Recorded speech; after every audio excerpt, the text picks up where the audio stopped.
As a commitment to customer service, this call may be monitored or recorded. If you are a dealer or a financial institution, please press 1. Of court. We have automatically found your account. To verify your identity, please enter the last 4 digits of your social security number. Thank you. Your identity has now been verified. All representatives are still busy. Please hold while your call is being transferred to the next available representative. Credit Acceptance Compliance Team, this is Caprice. May I help you? Yes, I'm calling about GLE 350. I informed Credit Acceptance of the pending lawsuit that I actually have on my way to file now. So I don't want to talk about anything legal.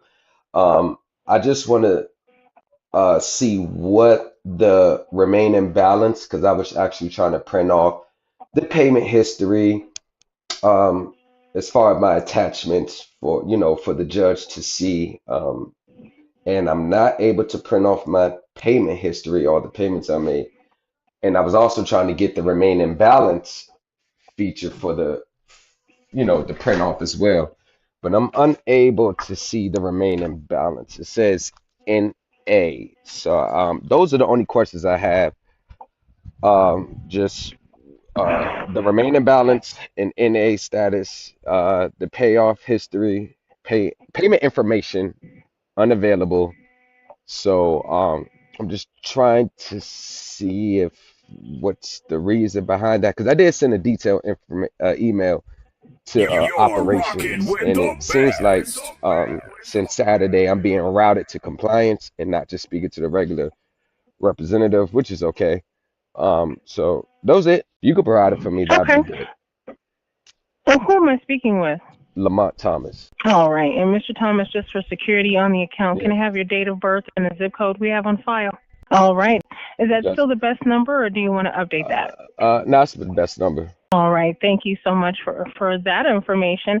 And let's see here. The reason that you're not able to access the information through our customer portal is because of the email that we or letter that we received from you. That was actually escalated to our compliance team. So whenever we have, an issue or we're investigating something, we place everything on hold. Okay.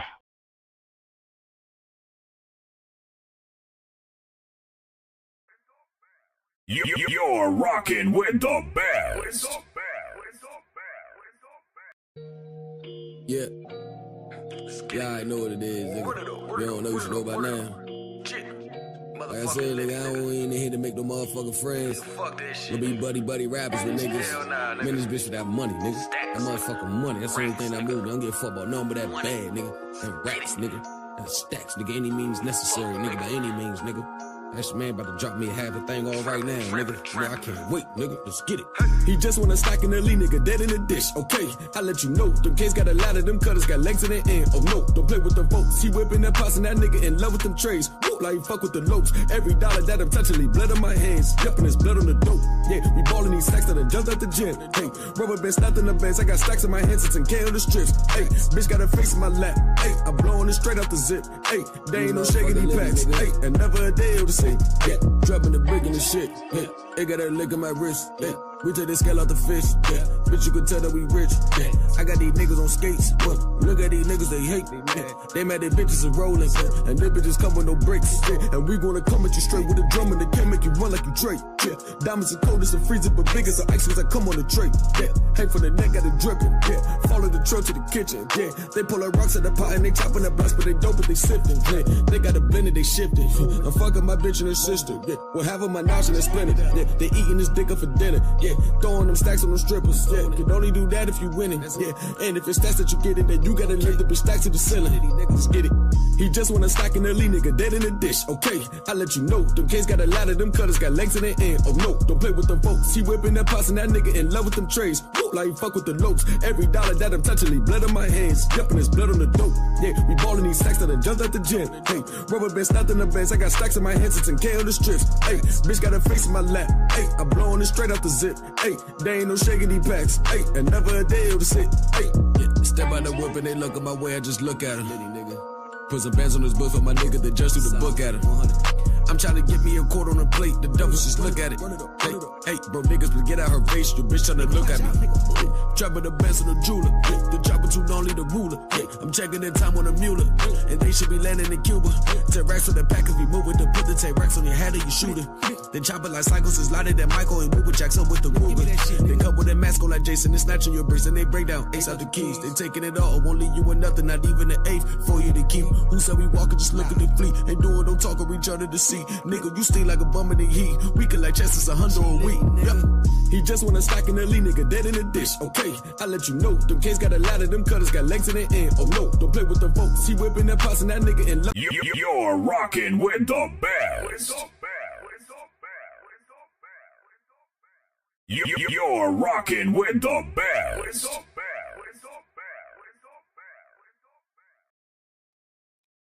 Woo! Wee! Good God Almighty. Happy New Year. We are in the building. New Year. Let's get it. Y'all got my phone back up and running. For some reason, the battery just died. The battery just, it wouldn't charge. So we are back and running. No need to fret. We are back up and running. And we are going to continue. So I went and got a wireless charger. I still got to take it there tomorrow. Because I think there's the port, there's something wrong. When you plug it in, it's not charging. But hey, we're gonna build a plane as we fly it. We are going to build a plane as we fly it. Okay? We're going to build a plane as we fly it. Don't even trip. One thing about it, don't even trip. Because today has marked the 21st day that actually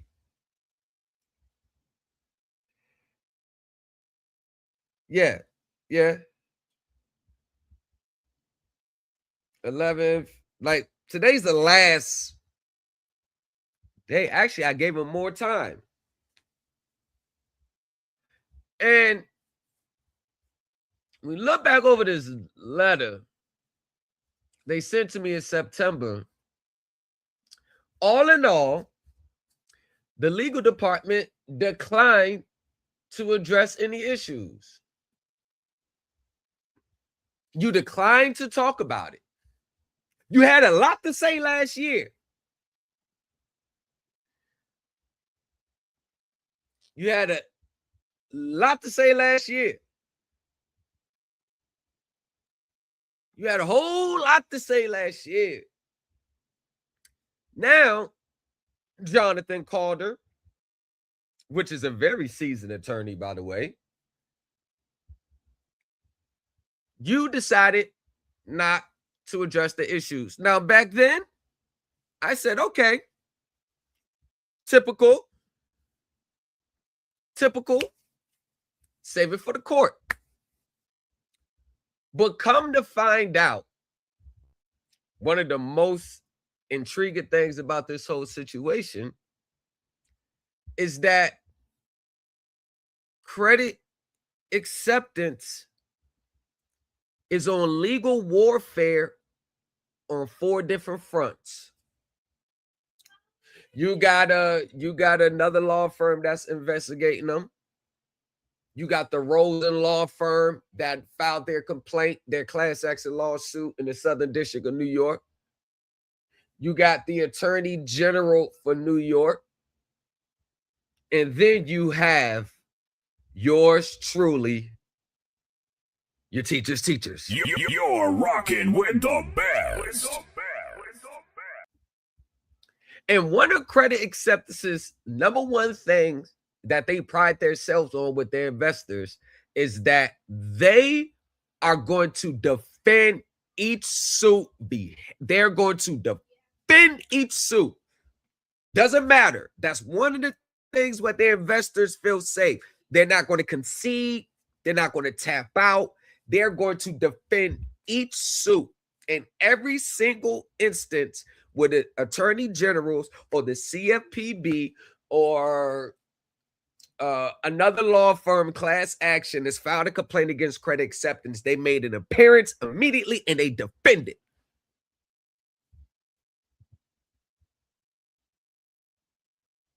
I said, okay. That's typical with large companies. You defend. But when he sent the letter to me saying that we declined to discuss, we don't want to say nothing, my initial reaction was, I will slap the shit out of you, boy. For playing games. And I didn't think of nothing much at the time. But as I started checking the clock, I started tolling the clock. I started checking the clock. I said, well, I mean, they're initially going to file an appearance on a record at least. I mean, Navy Federal did that with Kenyatta Stone. They immediately filed an appearance. But you have now passed your time to respond, and there is still no appearance on the record. And I called the courthouse today, and they say no, they still haven't responded or made an appearance. And yes, we got your proof of service. You're rocking with the best. Massachusetts made an appearance, defended. New York Attorney General, the Rosa Law Firm. But why did they not even make an appearance in my case? And we're going to break this down.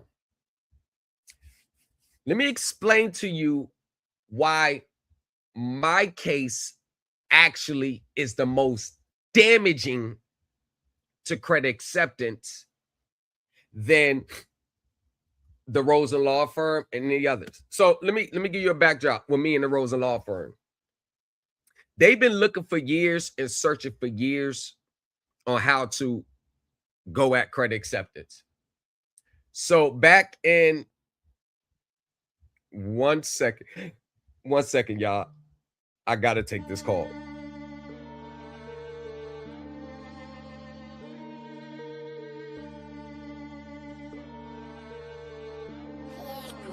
Okay.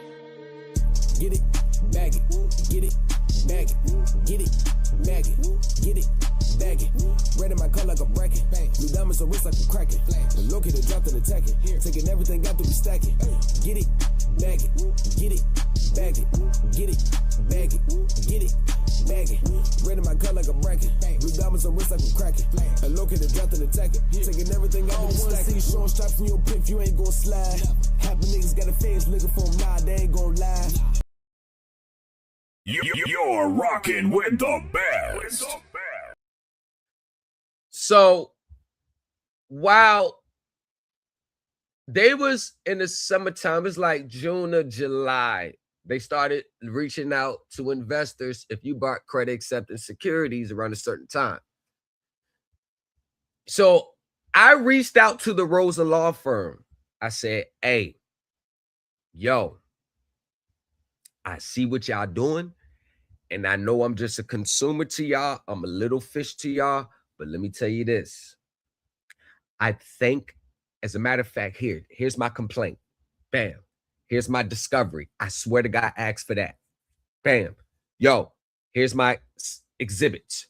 Bam. Here's my summary of exhibits. Hey, y'all, this is how they operate behind the scenes. Here's my documents. Bam. Yo, I know y'all professionals. follow my lead, I swear to God, y'all gonna scalp them.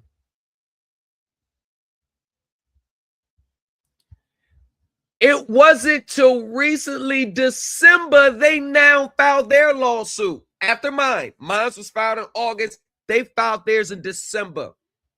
And if you're a part of the Supreme Elite team, we actually had class on that.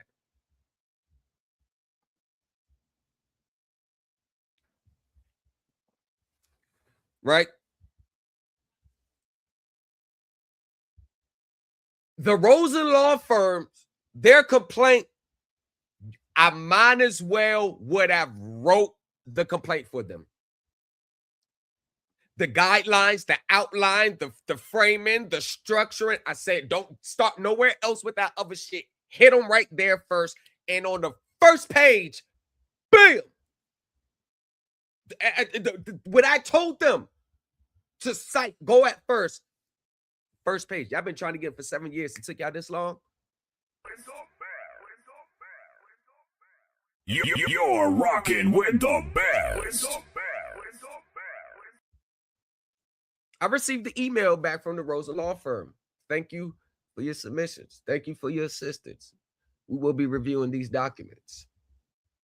Reached out to another securities class action law firm company. While during I was putting my complaint together, I sent them like 60 pages of my operative complaint. This is a law firm that recovered $65 million for their investors. I sent it to them Tuesday. They called me back on a Thursday. They say, yo, what lawyer did you use to put this together? I said, nah, I did that myself. They said, remarkable. We had no idea that this can tie back to the consumer side. I said, ma'am, this is the part where I probably about 99% of the people in the world that's always going to miss. Because they say, yeah, we know this for the investor side, but we never knew it would be you can tie it the way you tied it back to this side. I said, yeah, cool. So the Rosen law firm filed their lawsuit. The New York Attorney General has their lawsuit. Another firm has started their investigation, but then you have my lawsuit. Now, why does my lawsuit so damaging to credit acceptance? It puts them between a rock and a hard spot, because any other legal case or legal action that they file, they always appear and defend it. They've been getting sued forever. This ain't nothing new to them. They know how it goes. They don't ever not show up and make an appearance or defend. They don't ever not do it. They don't ever not do it. Even with the government, they made an appearance. Even with the government. So it's not just about, I will just tap out. No. The problem with credit acceptance is, if it was just my case individually, I believe they would have responded. But the way I argue my complaint, they can't even respond to my complaint without opening themselves up on the other, especially the class action.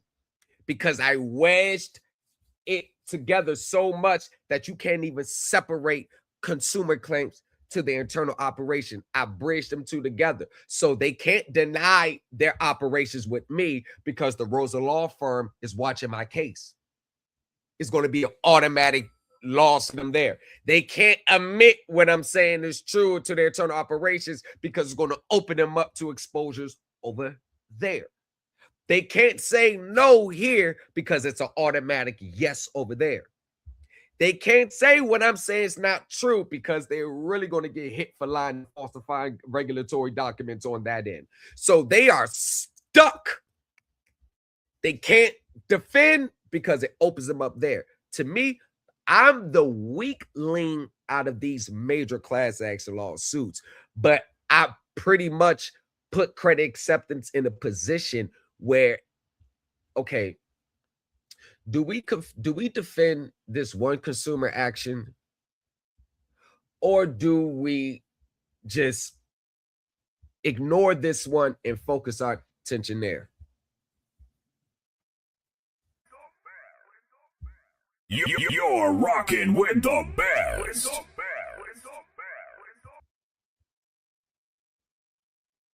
And we're talking a major class action law firm who pretty much rolled my coattail into their class action defense in their own case.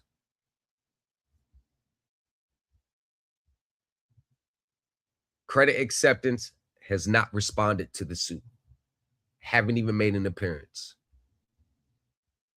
Now, I know what they're thinking. Let's see if he knows how to enter a Rule 55 default judgment of entry. Let's see if he knows how to follow up. Credit Acceptance. You're not dealing with a guru who comes online purporting to know what they're talking about, while behind the scenes, they're just still trying to figure it out. They're lost. They're getting overwhelmed. I'm not Kenyatta Stone. I'm not showing up as a teacher here while secretly being in other groups under another name or following people that your students don't know, asking for help. As a matter of fact, the only people I consult with are the top professionals. I don't know how many times I got to say this. I don't know what I have to do to show you. Well, really ain't got to prove a goddamn thing. But when I say I only consult with professionals, I only consult with top lawyers, professionals, because I understand their language. They respect my litigation. And everything that I used with Credit Acceptance is implemented in the curriculum.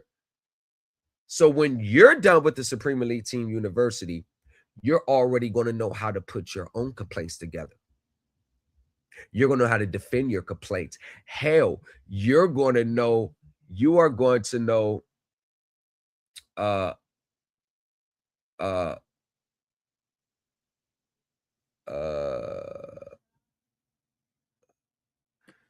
one second.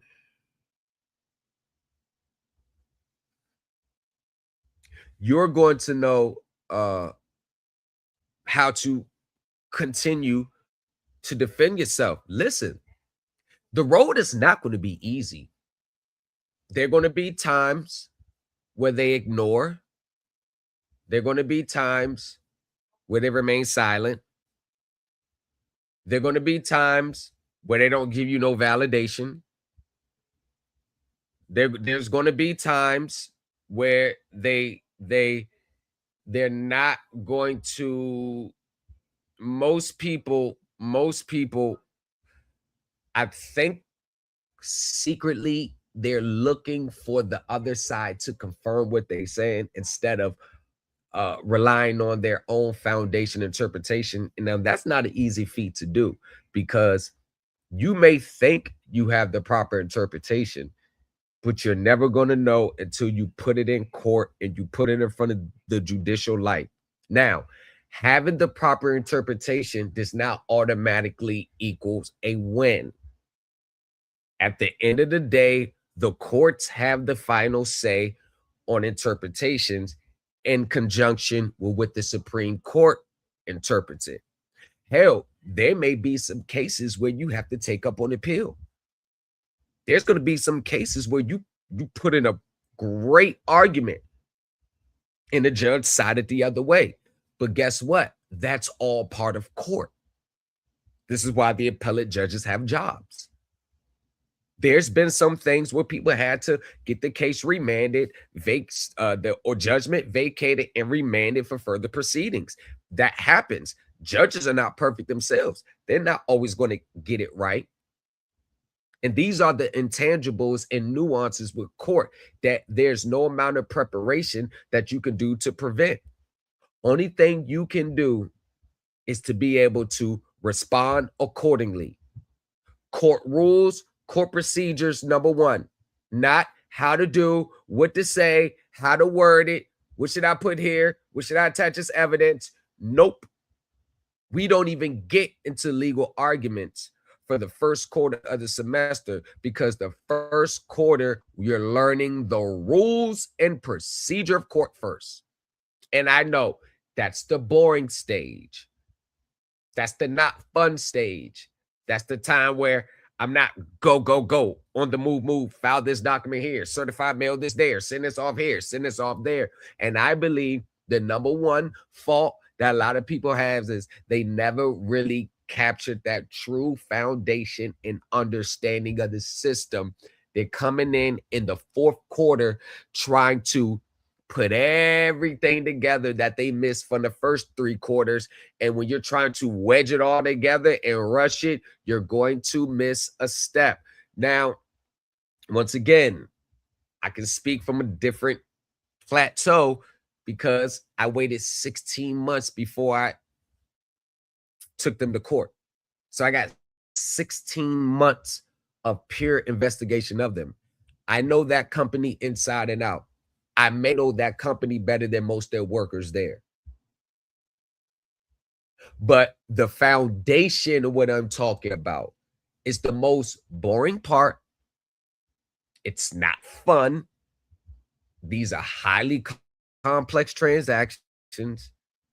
There's a lot of firewalls that you have to break down because, once again, the are not going to look beyond the form of the contract unless they have a reason to look beyond the form of the contract. And that reason, you have to give it to them.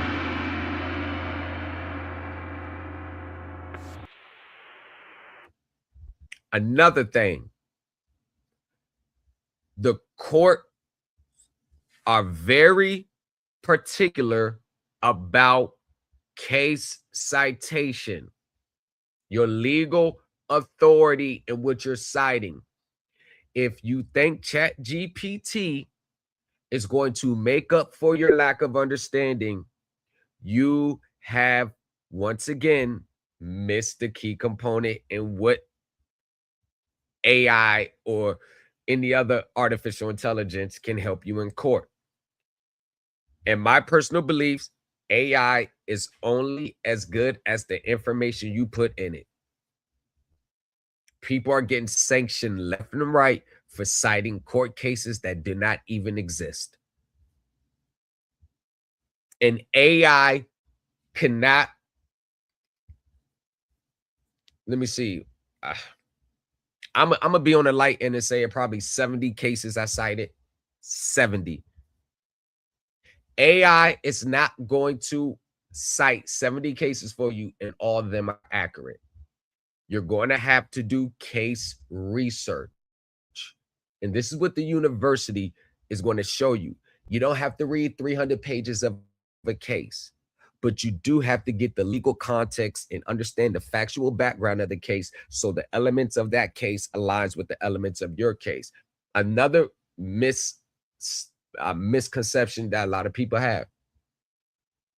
Yes, I cited the accounting standards. Yes, I cited securitization. Yes, I cited everything they did that has nothing to do with my consumer contract. And yes, 99% of pro se consumers get their cases thrown out when they cite accounting and they cite securitization as a defense. The difference between me and the other 99% is I never cited the accounting as a defense. I never cited securitization as a defense. And that's what you're going to learn in the Supreme Elite Team University, how to separate yourself from the pack when you cite the accounting, when you cite securitization, when you cite securities, because no matter what, the only legal thing that's going to matter is, did you sign this contract? Did you agree to pay? Did you make payments on this account? If all the answers are a yes, the next question is, why should I invalidate this contract? You have a binding agreement which you sign. It does not have to be in the blue ink wax signature because we're not in the 1900s anymore. Electronic copies are just good enough. We're in the digital age. Electronic copies are good enough. No court is going to invalidate a contract just because there's no blue wet ink signature. It just doesn't happen like that. So these are the nuances. And I'm gonna tell you, the Supreme Elite Team University, it's not going to be one where there's just major gems dropping down from the sky on you. No. What the Supreme Elite Team University is going to teach you is the little things, doing the little things right, learning the little things, learning how to structure, doing this correctly, wording this correctly, doing this accurately. And then we get on to the big things. Because I'm just be honest with you. The more I look around the landscape and I see a lot of these platforms, I'm truly going to come out on a limb and say, as far as everything that I've seen, I can't account for all because I don't know everybody that's in this space, but just for the things that I've seen, many people are missing that time period where you did nothing but research, study, research, like repetition. No studying to find something new and then move off that. Then you realize you only had half the story. Now you gotta go back. All right, you study a little more, you found something new. Now you're doing that. Because what happens is it turns into a lot of inconsistent filings. There's plenty of people who reach out to me for assistance with court, and they have like 7 different things that they filed on the court already. Like just all their position is all over the place, and I can tell that their position changes versus what teachers that they have. First, they was talking about this. Now they're talking about this. What's the common denominator? Oh, they was with this teacher for this stage of the proceedings. Now they're with this teacher for this stage. One of the most important assets that I think people will be able to take away from the Supreme Elite Team University is a realistic expectation and understanding of what this system is and what it's about and totality. You're going to learn that everything that you obtain, all the information and understanding, it's not solely going to be for the sole purpose of getting out of a debt, because that's never the angle anyone should take. I'm doing this to get out of a debt. No one, why am I saying that? Why do I believe that no one should take this angle that I'm doing this solely to get out of debt? The reason why I say that, because when you focus on not having to pay debt anymore, you're going to miss the bigger picture. Because once you understand the bigger picture, you're going to realize that that's not even the angle that you want. That actually, you don't even have to argue that you don't owe anymore. That's actually the least of your worries, because you're going to be able to substantiate a lot of things. And one of them is, hey, I may not even owe what this contract says. Number 2, I may have already satisfied it. And no, I'm not talking UCC, court is satisfied. I'm talking whatever anybody may think I'm talking about. I swear to God, I'm not trying to be funny. Unless you are a top professional SEC level attorney, you have no idea what I'm talking about. I swear, and I'm not trying to be funny. Let's just, I swear to God, unless you're the people I consult with behind the scenes, or you're now in my Supreme Elite Team group, you're not going to know what I'm talking about. It's just going to be a theory or a guess. And that's what we're eliminating with the Supreme Elite Team University. Theories, guesses, no. Professionally taught, professionals approved. You're rocking with the best.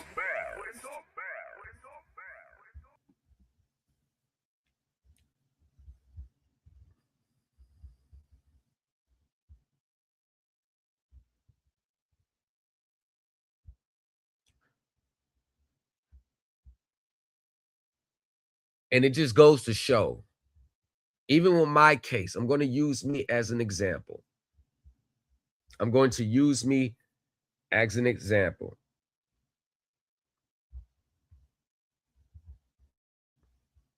I'm going to use me as an example. I'm not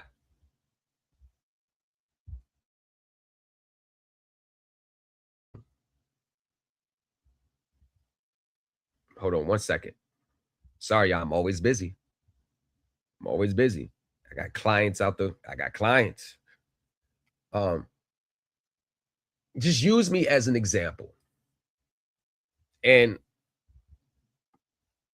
in 2026, y'all, and once again, like, I'm not saying this because I'm saying, hey, everybody, come get service from me. Because at some point, like, I just don't feel like taking on any new clients. Sometimes I feel like that. And I tell people, I'm like, yo, give me about 30, 45 days. I'm going to take a break.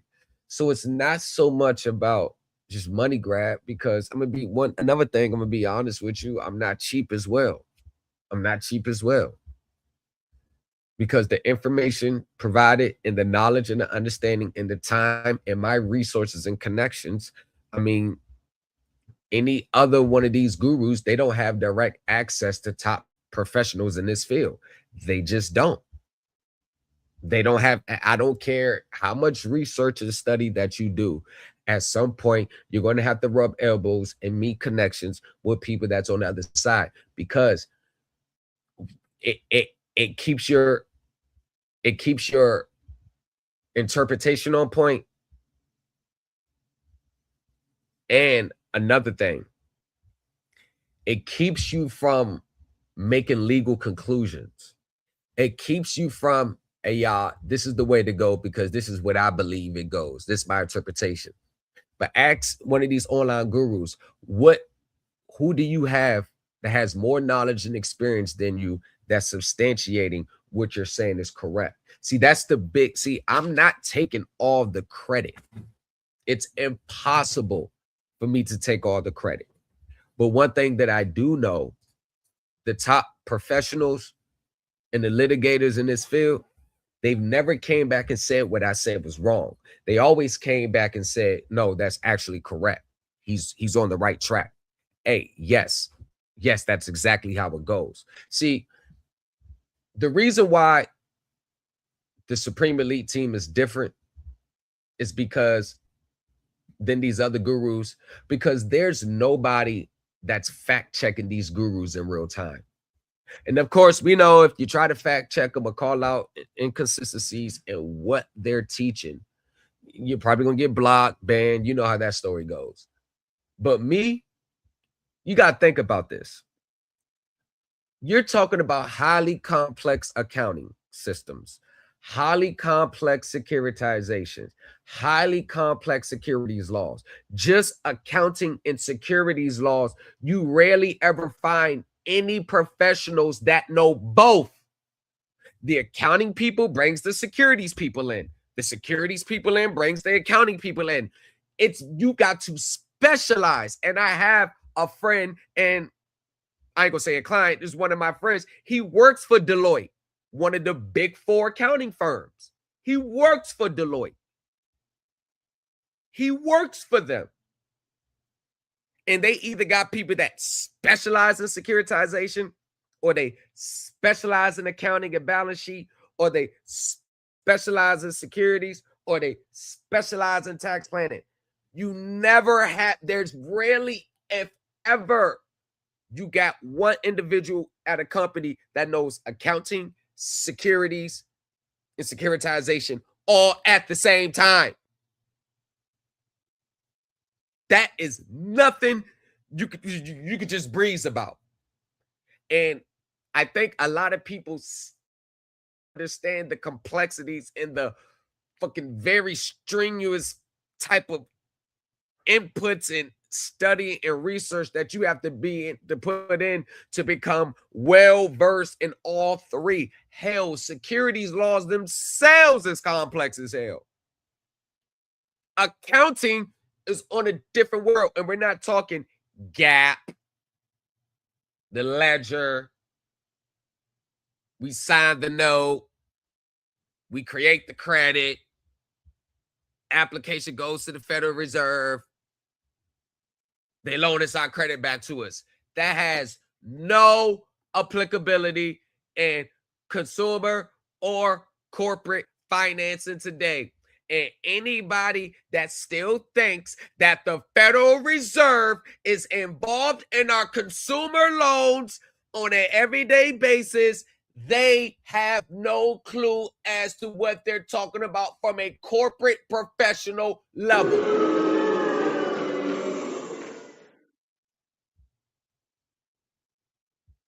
They have no clue. The fact that you put Federal Reserve Bank and consumer transactions in the same sentence like it's happening every day, the fact that those gurus still put those two in the same sentence is evidence that they're still rookies. See, they get away with this with y'all. And when I mean y'all, I'm talking about the people that follow them, because who's there to fact check you on a higher level if you don't even understand what's being taught? You don't even understand what's being taught. Prime example.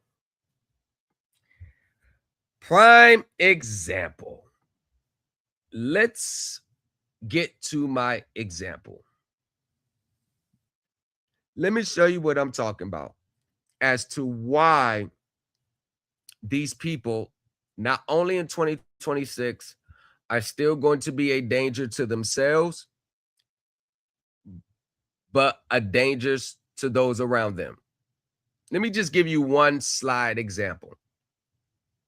So Nicholas Barnes, he made a video I reacted to, and this wasn't his breakdown of the chart.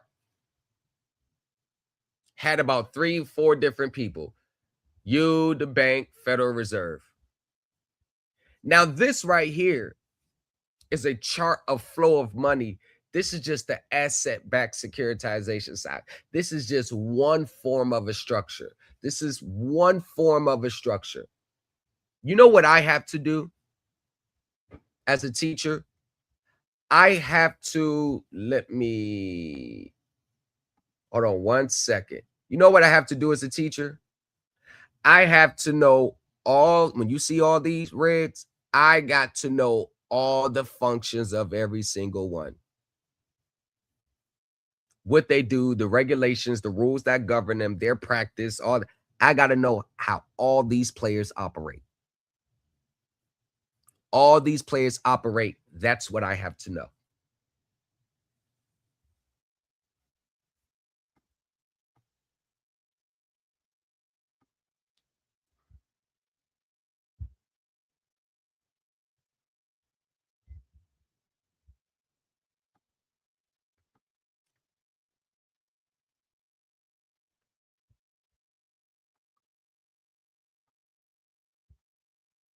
What's up, y'all? Thomas, Tony, what's going on, y'all? I have to know how all these people operate. And y'all, I think we have a connection issues. Sheesh. Looks like we have a connection issues. I may have to shut this down and restart it, but I'll play it by ear. I got to know how all these people operate. On accounting, if they structure it this way, all right, it has to be reported like this. But if they don't adopt this accounting standard, then they have to operate in accordance to this section down the line. Oh, if it's this and there's more class of investors, then this portion has to be accounted like this before this. And then if this section, if they do this, then it has to be accounted for like this. And if they don't do this, if they elect to adopt this, then they don't have to report it this way. But if they do report it this way, see the guidelines on when you should adopt it and when you shouldn't adopt it. Now I got to go back over their companies' histories, at least the past 5 years, to see if they consistently report it like this, just so I can know whether they adopted this certain standard or not. You get what I'm saying? You get what I'm saying? They act like it's so easy. They always give you the simplified version.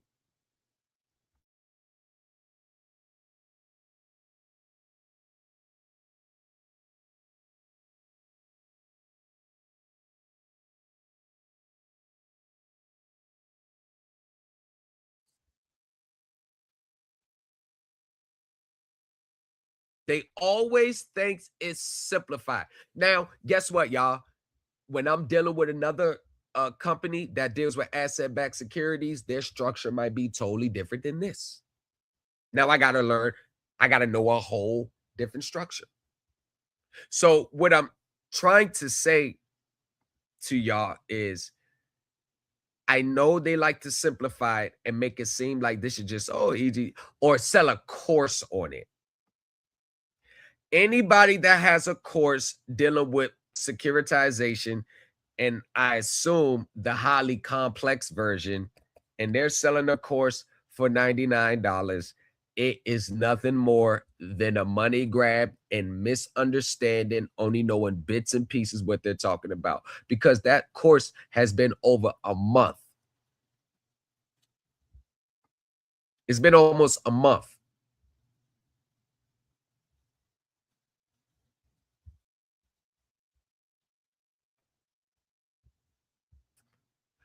Where is anyone from that class that can at minimum say, I sent my letter to them, my accounting document, and at bare minimum, this happened?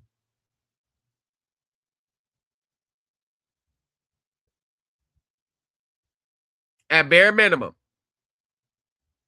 They ain't have to fully release you from the contract yet, but at least at bare minimum. Where are the people from that class at? Every company's different. Response times may vary. I'm not saying you take the class today, then next week. Nah.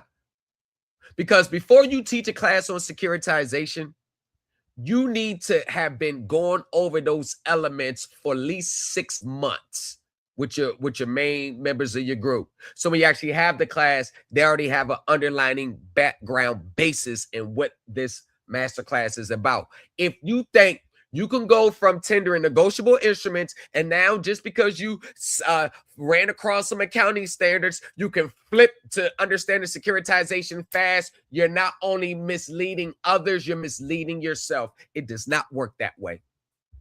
It takes at least 7 years for someone to know securitization like a corporate giant. At least 7 years. 5 years if you hone in. 3 years if you just keep your head in the damn books. And I know that's not the case because these gurus lack discipline. They lack a foundation. One of the clear evidence whether someone has a foundation or not is how many processes they do.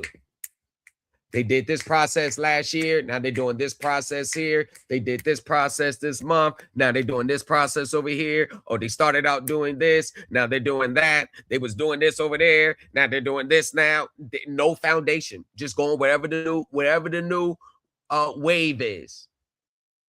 That's what they're going to do. Whatever the new wave is. That is a person that lacks understanding. So when we get back to me, because I'm going to use myself as an example.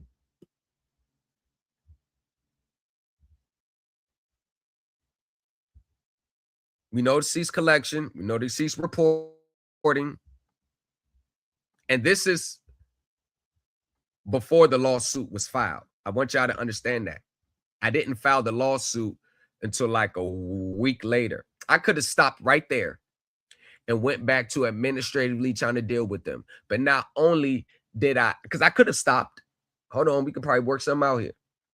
But I took it into court because ask yourself one question. What is the best way to know what you're talking about? At minimum, is if you put it under judicial light. Now, taking it to court doesn't always necessarily mean you're going to get exactly what you want in that in that moment. But we're talking about the initial stages of court, because 99% of y'all complaints get thrown out at the beginning anyway. So what better know if they talking about if you file your complaint and now they have to respond. The judge didn't do their screening and throw it out at the initial screening stage, because especially with federal courts, the judges do the screenings under Rule 8A or Rule 9B, and sometimes a combination of both, especially if you state securitization or accounting miscalculations, because you might as well be saying fraud. Now you're subject to a heightened pleading standards. The who, what, when, where, how comes into play. And all 5 elements has to be satisfied, or your complaint can be thrown out for failure to state a claim. So they think that you could just jump into this accounting securitization. All you're doing is just raising the pleading standard.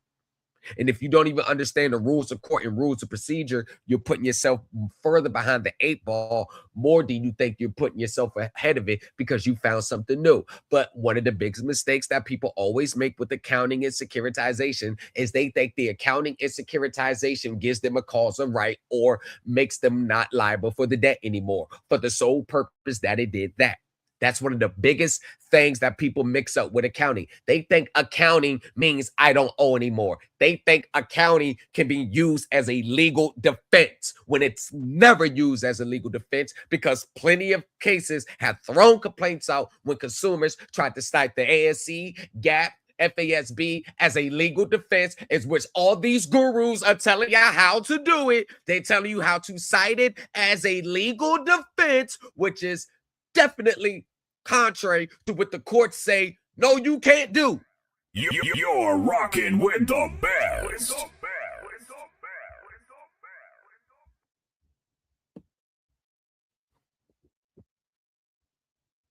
That's what the courts say. It's not what I say. If you don't believe me, just go to the courts. Try your hand with the courts in the method that you think is correct. See, listen. You don't have to listen to me. You can listen to whoever you want. I'm just trying to provide you metrics and standards in which you should start gauging, instead of you doing the blind follow, the blind follow, the blind follow, the blind follow, just because you may like the teacher. Less than 1% of consumers will ever even get the okay to get this form.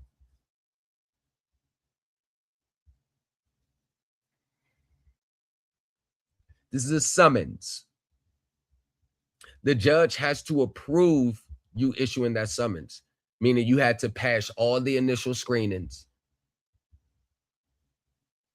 So not only did my 225-page complaint, no, I think it was 200. I think she said 220. Not only did my 220-page complaint have to meet the strenuous requirements, it also had to state a claim, and it also had to state a legal cause of action.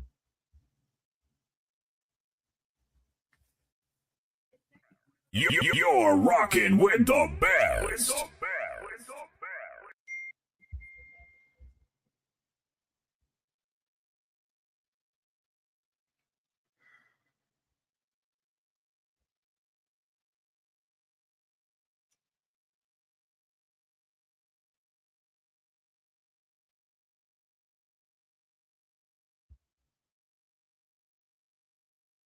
Okay.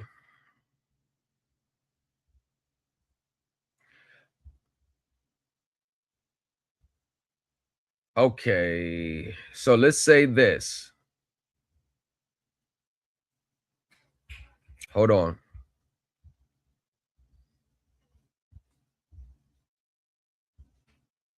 So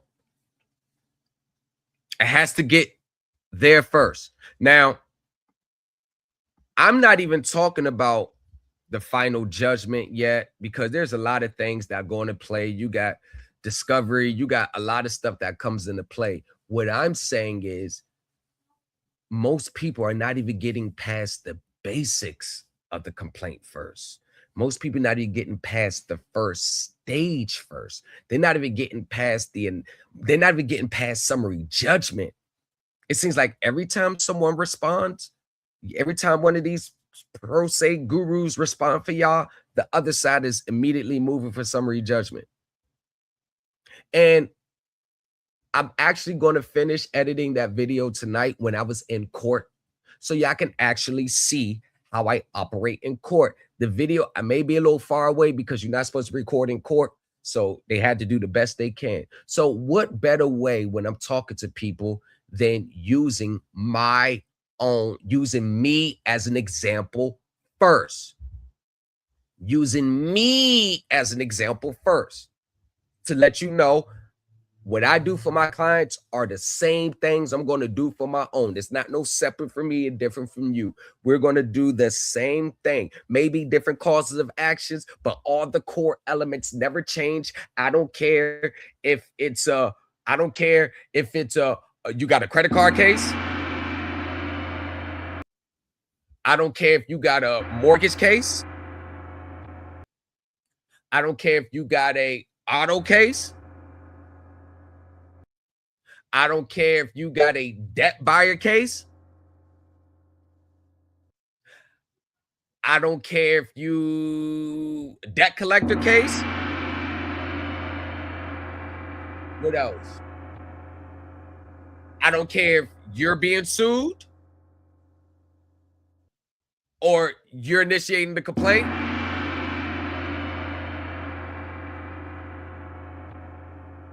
What else?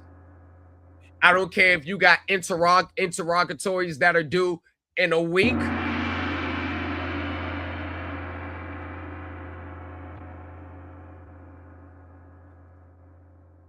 I don't care if you're in arbitration.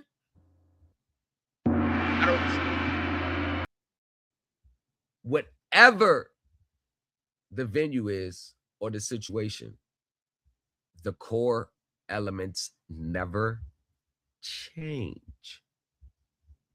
So we're going to dissect this post. Give me a second. We're going to dissect this post.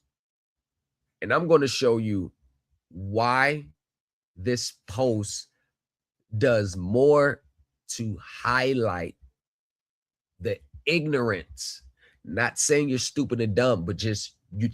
Basically, they don't see it because they haven't had the experience and the time in to see it. So just because they don't see it, it doesn't mean it doesn't exist. They don't see it yet. They don't have the experience. See, the more you gain experience with this, the more you're going to see. The more arsenals you're going to be able to have. So I'm actually going to break this down because there ain't no pressure over here. There ain't no pressure. I don't care what the scenario is. I tell my clients, when I start to panic, that's when you panic. Or they don't rule on our motion to dismiss at this stage. Hey, no pressure. It's part of court. Keep going. Oh, we got a full clip. And all we do, we just keep shooting them at them. We just keep throwing them at them. We just chip away. That's what I do. I don't bring the hammer to begin. I just chip away at their foundation, chip away. That's all we do. So y'all, let's not have any pressure. Give me a second and we're going to tap into this post. No pressure, nah, I ain't feeling no pressure. No, I ain't stunting her, man. She wanna get on top of shit, I'ma let her. Come in. With this street code, I abide by to the letter. 100, nigga. It's just me against me, I ain't feeling no pressure. There's no hoes bar with the shit, nigga, everything gon' go. Hoes come to see me, I miss a heart and hustle up with the flow. I used to stand in the crowd, but now I'm the star of the show. My 10 in the field to play, I know you niggas looking down at my toes. I'm only smoking, no pressure. I'm digging graves with the shovel. Just like Pac in my nigga bags, you should know Liddy be a rebel. They watch the corner for a stat. Watch out, a little nigga be the lookout. You broke that shit embarrassing. Like the drunk uncle at the cookout. My 10 down, you got a foot out. I fuck my bitch, never pull out. A bitch drowning my drip flicker, she gon' feel the stain from my wrist. You disrespect on that click. I put the tech on your lips. No handouts, they gon' go get it litty, cut a check for quick. No pressure, nah, I ain't feeling no pressure. No, I ain't stunting her, man. She wanna get on top of shit, I'ma let her. With this street code, I abide by to the letter. 100, nigga. It's just me against me, I ain't feeling no pressure. There's no hoes barred with the shit, nigga, everything gon' go. Hoes come to see me, I miss a heart and hustle up with the flow. I used to stand in the crowd, but now I'm the star of the show. My 10 in the field of play, I know you niggas looking down at my toes. I ain't feeling no pressure, I do this shit in my sleep. I treat the hoes like a dog, want the bitches on a leash. I open up my palm, them tell the niggas come and eat. I got a kiss in my hand, can't tell me I ain't no peace. Let him counting his blessings, know he put me up on this level. My praise is up to the gods, but don't make me turn into a devil. I need to find that screw, cause I know my shit be loose. Went to sleeping on floors, now I'm trapping out of the booth. No pressure, I ain't feeling no pressure. I ain't stunting her, man, she wanna get on top of shit, I'ma let her. With this street code, I abide to the letter. It's just me against me, I ain't feeling no pressure. There's no hoes barred with the shit, nigga, everything gon' go. Hoes come to see me, I miss a heart and hustle up with the flow. I used to stand in the crowd, but now I'm the star of the show. My 10 in the field of play, I know you niggas looking down at my toes. Blazer out of spaceship. Hey, yo, Carter, you going crazy.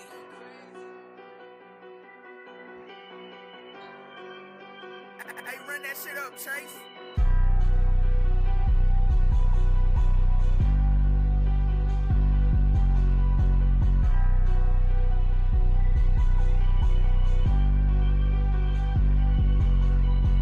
Put this dick in the thotty. This shit Jalo and gimme. Down on her knees. My pockets on shook. My bitch cooking like silly. My weed color purple. Got me stuck to the ceiling. Straight to the moon. I order up dope. Yeah. She don't cut, she just send it. Watch out for whip. Finesse the niggas about to shake. How many? 100 pounds. Okay, we are back in effect. My bad, y'all. My bad. So, where were we? Let's get to this. Let's get to this post. Now,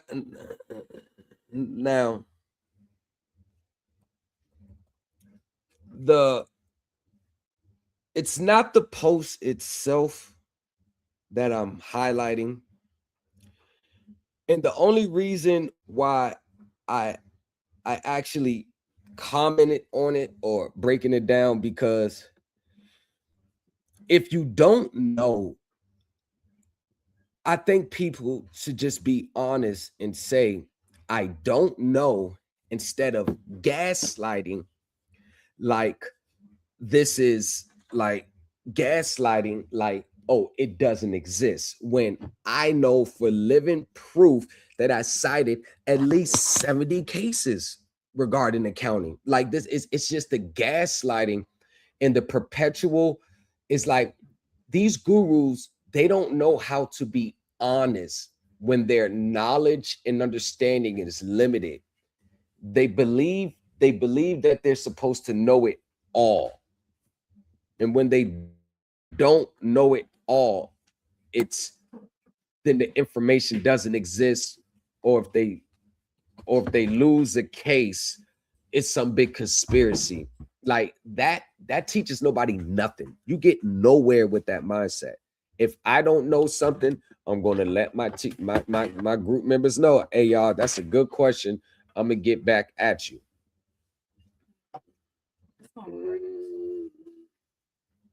Oh, shit.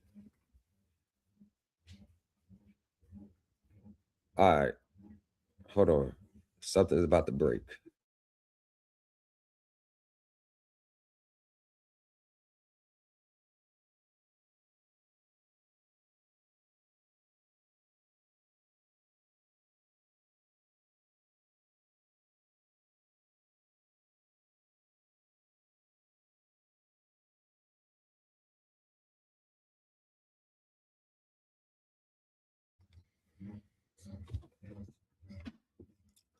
There is most likely no case law governing accounting.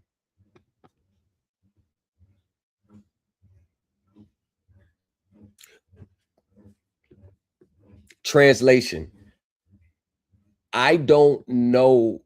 I haven't found a case law governing accounting. And this is why most people will never find the case law that they're looking for. Because as I said a few moments ago, they think accounting is directly tied to their consumer obligation.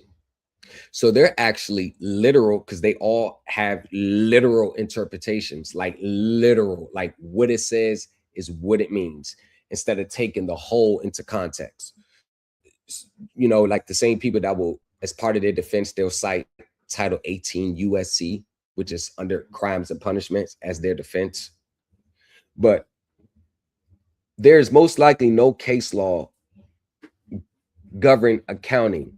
Most times you won't really specifically see it when researching any cases that solely go into accounting defense or exposure of the accounting, because let's be honest, they don't want people knowing the accounting, let alone challenging it. When the challenge of improper accounting has been the foundation of equity in the judicial courts of the United States, dating back to the 1930s. So one key word, and that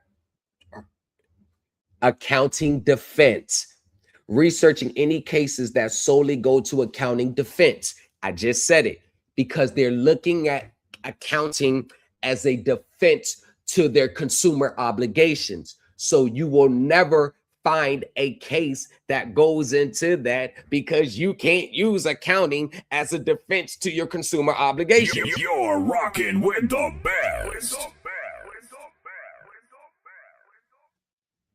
So number one, already looking at accounting from the wrong angle. But if you were a guru that understood these things, you will know that accounting is not used as a defense or your cause of action.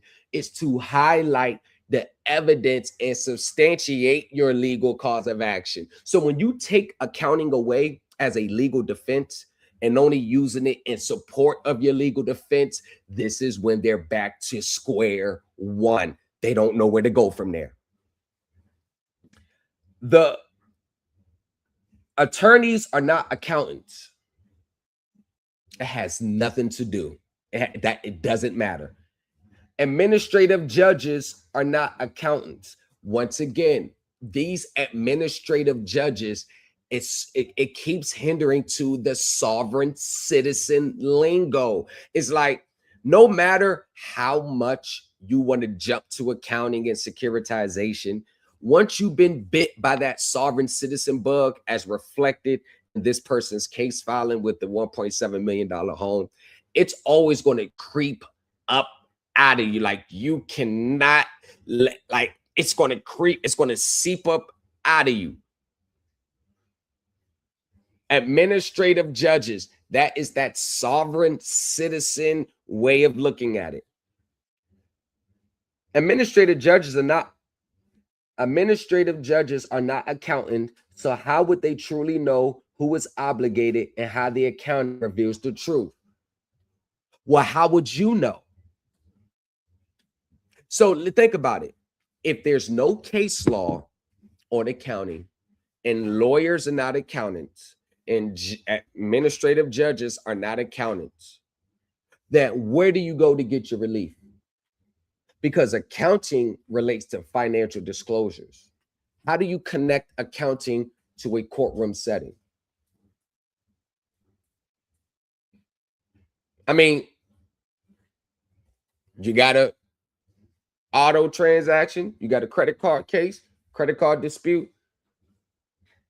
You got to know these things before you go into court. How do you bring accounting into a consumer obligation? If there's no case law on it, the judges are not accountants, the lawyers not. So how would they really know the truth? The same question could be posed to the guru. How would you really know the truth then? And this is what it means. The truth is always what I believe the truth is, or how I feel the truth is. And if the courts or the judges don't see it this way, then them themselves are wrong. But these are the same people that you are going to get relief, or requesting or seeking relief. These are the same people. It's like somebody trying to tell you you're wrong about something, but they actually need you for help. You get what I'm saying? Like somebody trying to tell you, oh, you wrong about this, but They actually need your expertise. You see what I'm saying? Like, how does that look? So you have no judges. Judges can't tell you what the truth is. The lawyers can't tell you what the truth is. There's no case law on the truth. So going by this own logic, then why are you even trying to bring up accounting in the first place? Oh, let me guess. Let me try to deter people from the questions asked. Because I remember after I went live, people did start asking questions. Hey, and this post came about. Multiple people started saying, hey, can you evidence this in a court case? Hey, can you show me any court cases? In which some people started to take that advice, because I told the people, yo, just ask her, prove this in court. Where are the cases to support what they're saying? I found over 70 cases to support what I'm saying. So where's the cases that supports what this person is saying? And it's either one conclusion: they don't know, because they don't have the true understanding of what it's really about to give you a definite answer. Versus in my Supreme Elite team group, we go over cases just like the weatherman goes over the news every morning. The stuff that many people out here are struggling to even grasp 1% of, we go over in our group effortlessly. Oh, no. It's not me. My members are saying this. And do I have to drop screenshots and emails they sent to me and comments they made in the group? I got to do that. It's not going to mean anything, because people are going to believe what they want to believe. Actually, more people are going to stay away further. And it's sad. It's because they're just envious. They're actually, that the years of them spent with these people and getting spunt around, people like Mensa, Yusavelle, Jonah Bay, Tamika, they are so punch drunk today, like they are shell shocked. And that's what these people, these gurus do. They take your money and destroy your will.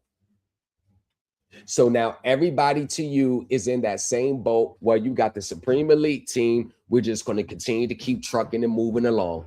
You're rocking with the best. Do you think I will want 100 to 250,000 people knowing exactly what I know? As soon as people in mass, let's say I do a Thanos and I gave everybody my understanding. If the court started to see this stuff, these claims come in drones, do you not know they're going to find a way to shut it down? They're going to find another way to shut it down. I just dropped my last video on it. They're going to find a way to shut it down. This is open. This door is open, but it's not open for everyone. The harsh reality is, no matter how many people spent trying to fight all those mortgage, consumer, all that with these gurus online, the harsh reality is less than 10% are ever going to win. And it's not because I'm saying it, and it's not even because you're not in my group. I'm saying it because the system is not set up for hundreds of thousands of people to win their cases. It's just not set up that way. It's a bigger picture going on than just our anecdotal little contract that we don't want to pay anymore. So, let's get to the next one. And again, court is based on facts, not the truth. Once again, court is not based on the facts. It's based on rules and procedure. The facts don't even matter until the rules and procedure. Think about it. All these pro se litigants that has their case thrown out, what did they use to throw out? It's because they don't have the facts right. They're thrown out because they didn't follow the rules and procedures. They don't know the rules and procedure. As a matter of fact, this just goes to show more how these so-called gurus out here I'm really starting to believe that. I mean, I know, but it's evidence that all this shit is nothing but a smoke screen and a money grab. A smoke screen and a money grab. Everything is to get out of a debt. Don't pay your bills. Like, these people can't even pay the filing fee. I've never known anybody with so many goddamn degrees, so much accounting knowledge, so much success, can't even pay the filing fee. And the facts today may not be the facts tomorrow. No, courts are very consistent for the most part. But just know things like FASB, ASC GAAP is what governs accounting. Don't forget to study GAS as well. What do you mean don't forget to study?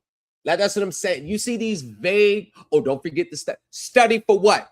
To use it as a consumer defense?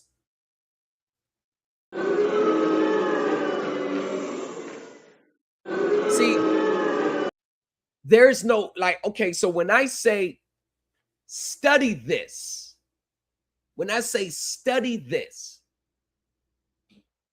I have to tell you why you should be studying this. But this don't study this. Do your research. What's the end goal? And this is where everybody that's going to watch this video, be honest with yourself. If you are studying accounting for the sole purpose as using it as a consumer defense, you are wrong. But then again, most people have no interest in studying unless they're studying for the sole purpose of going to use it to get out of something next week. If I told you, no, you got to study accounting just for the sole purpose of understanding and learning the system from a corporate standpoint, do that first. Once you understand it, then you're already going to know what to do. Most people are going to look at that and say, hell no. And this is why many people still from 2025 and 2026 are just going to be spinning their wheels. Ask yourself, what concrete today have you gotten out of any of your gurus? Concrete that you consistently apply in all facets of your financial transactions. What have you learned today that shaped your mindset? What have you really learned? What foundation has really been built? And if they're really honest with themselves, nothing. Because if they actually tell me what it is, I guarantee you, as soon as they start talking, I'm automatically going to know with some variation of the sovereign citizen movement. It's going to be some variation of it. See, a lot of people can't pull the wool over my eyes. Is because not only do I not know the early sovereign citizen movement, I know all the different variations throughout all the years. So when I see a variation of this, I can immediately connect it to its origins. You can change the name. You can change your nationality. You can put a new title on it, but it's all going to come back to the same point. It's all going to come back to the same point. Once again, starting 2026 off with a moment of clarity. If 98% of the people actually knew what it took to understand this system, so you could be moving on your own, you don't have to pay anyone for services, you already know what to do. If 98% of the people knew what it really took and what they had to study in so many different topics, and you had to understand at the same time and connect the dots to every single one of them at the same time and catch all the moving parts at the same time, only 2% will be in these spaces today. I mean, you got accounting standards which is a very highly complex term that only really the top accountants use. Talking about, I got court next week, so I'm trying to hurry up and figure this out. You see the mindset. You see that mindset. That is the reason why they're not getting any places. As soon as they stop looking at this get out of my debt free ticket and start studying just for the sake of standing and let the chips fall where they lay, people are going to begin 2026, go through the middle of 2026, and end 2026 the same way they did 2025, 2024, 2023. All movements, but no understanding. Yeah, you may be doing a bunch of things, but you don't really understand nothing that you're doing. Because as soon as they're questioned and they're challenged, it's a wrap.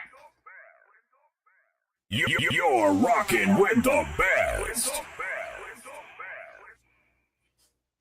Now, this is where when you start to get questions that you really don't really know when you start to get questions that you don't know the answer to, and you don't want to seem like you don't know what's going on, instead of just saying, I don't know, let me do more research, I'm gonna get back to y'all. This is when here's the get mad part. Look, can't even control their emotions. This is where the get mad part. I mean, for Christ's sakes, this same person had to go live on me 3 different times. Had to go live 3 different times.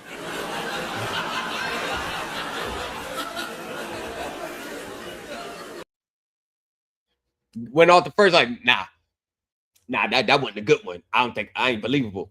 Fired up the second stream. Yeah. All right. No, god damn it. I don't like how I don't like how he came. I don't like how he knew all that.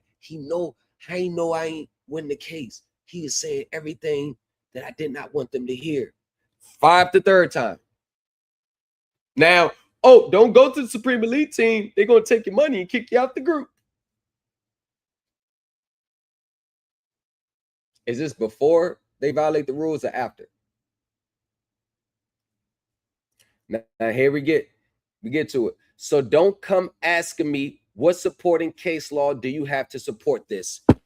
Wow. That is going to be the same question the judge is going to ask you. The judge is going to ask you that. Anyone that's seriously about spending money with a particular teacher or whatever, that should be the question you ask. And if the teacher was on their ish, they should have had no problem citing multiple cases and explaining why those cases apply to us. Oh, I love those questions in my group.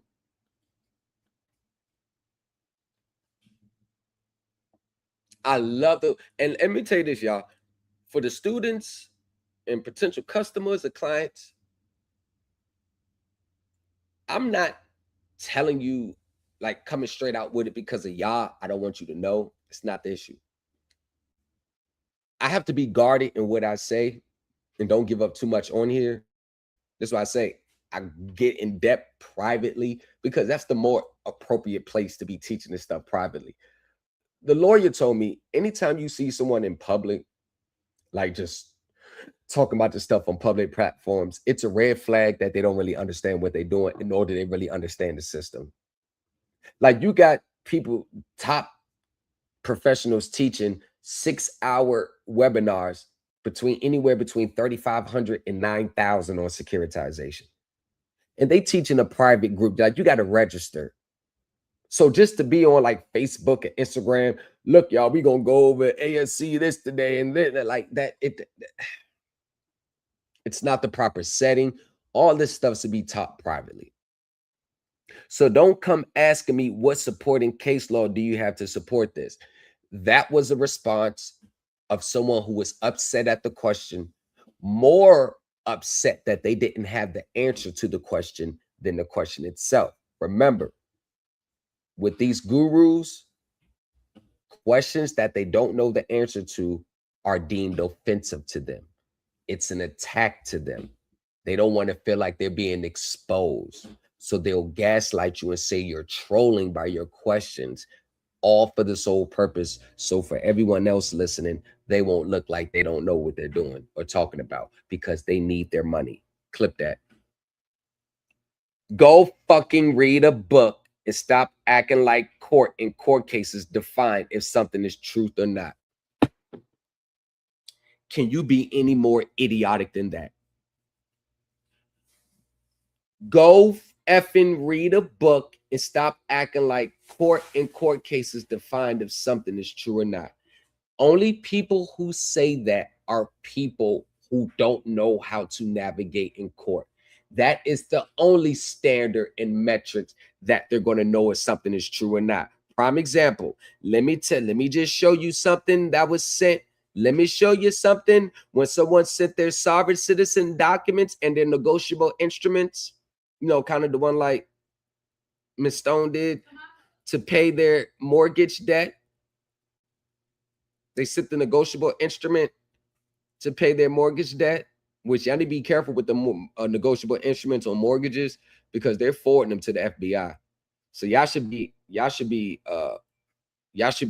careful when y'all doing that. As a matter of fact, you shouldn't be sending a negotiable instrument unless the money's being pulled from your public checking account, like money that you have direct access to, not a theory of an account where you got to send to the treasury for them to fill in the blanks. I'm talking about you got direct access to that account. So let me show you what happens, how the court standard is actually the determining factor on whether what you're talking about is true or not. I cited court cases when I sent my stuff to CAC. I cited court cases. I cited them. I say, hey, now this is it right here. So it said, don't. Oh man, hold on. I gotta do it again. So it said, don't stop acting like court cases define if something is true or not. Okay. So court cases don't define if something is true or not. Okay. So if court doesn't define it's true or not, what makes you think that she is the determining factor of whether something's true or not? Because that's what they really want you to believe, that if they say it's true, regardless if the court says. And if I would have got my ass handed to me like she did with that $1.7 million home, I would be feeling this type of way about courts too. I would feel that type of way about the courts too. See, it's only after you get your ass handed to you left and right in court that you now disavow court. Everybody that disavow court, don't go to court, court don't mean nothing. You best believe they got their asses handed to them in court. You best believe, because only people who takes L's like that believes that way. All right, so here we go right here. Here we go right here. So court doesn't define if something's true. Now, this is a response from PNC. So if PNC responded to this, just read. PNC Bank has received your document directed to PNC Executive Office.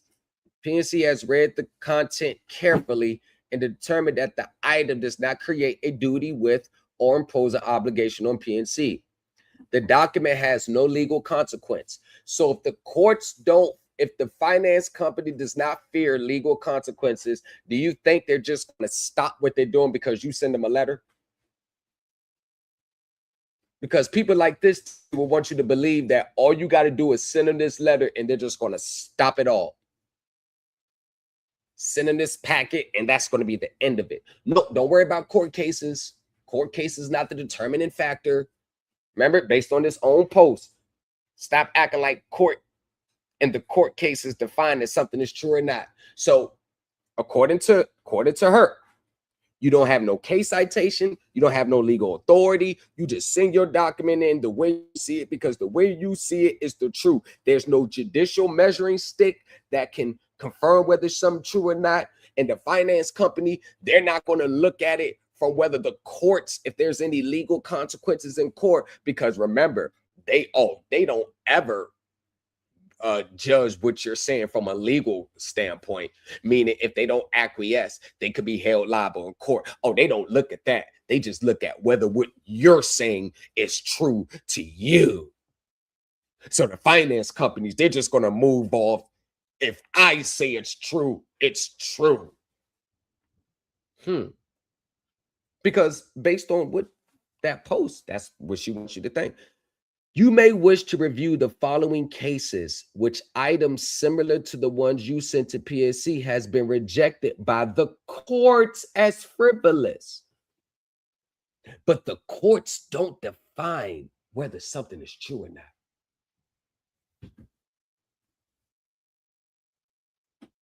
No, the courts don't define. Remember, the post says, let's go back to the post. Go read a fucking book and stop acting like court and court cases define that something is true. Now, all 76 likes, 30 comments, and 10 shares are all from the people who don't understand court, who knows they would get their asses handed to them on a silver platter. They don't know the court rules. They don't understand the court rules. They can't interpret things correctly. So these are all the people that are putting themselves in this administrative box, meaning everything they're going to do is going to be from an administrative standpoint, meaning no matter how much that administrative document gets rejected, they're never going to take their claims into court. Because court doesn't determine whether it's something true or not. They're never going to pull it into, they're never going to go into court with it. They're going to still solely. So what if they reject you time and time again? I'm going to tell you what's going to happen. This is when the sovereign citizen the sovereign citizen rage is going to come out. Now you're going to get fee schedules. Now you're going to get fraudulent UCC liens. Now you're going to get threatening angry letter. I'm going to hit you with a fee. I'm going to do this. I'm going to do that. I'm going to do this. You're in violation of this. I'm going to get the IRS on you. I'm going to get the OCC. I'm going to do this. I'm going to do that. I'm going to do this. I'm going to do that. I'm going to do this. I'm going to file a CMPB complaint. I'm going to do this. I'm going to do that. Complaints coming back, resolved, no action taken. Where do you go from there?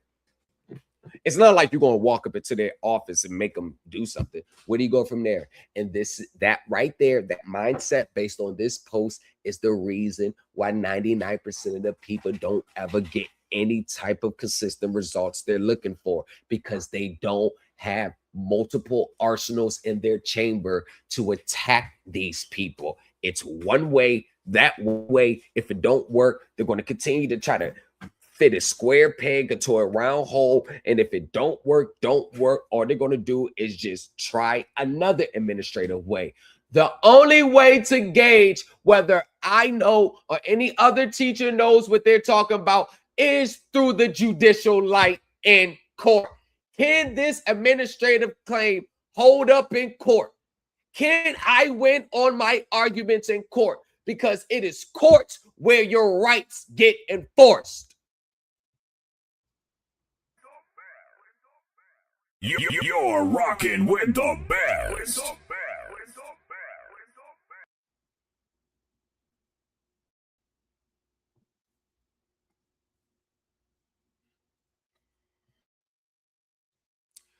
Man, let's get to, before we get to that, let's get to some of the, let me read some of these comments for a second.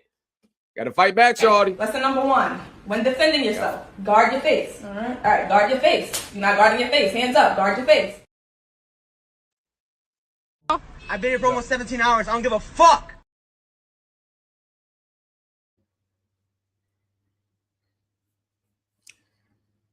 Man, shorty just be saying shit to be saying it. It's like she has to put something out so her fans don't sniff out the rookie. I agree 1000% with that comment.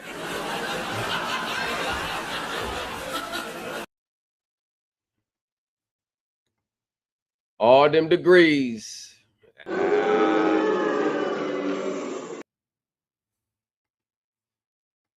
Yeah, we around. Famous nobodies was good.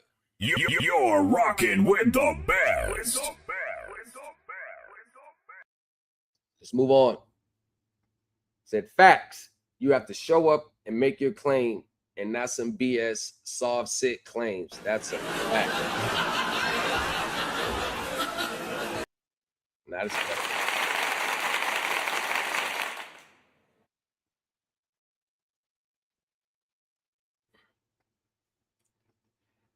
Yo, bro, I gotta talk to you.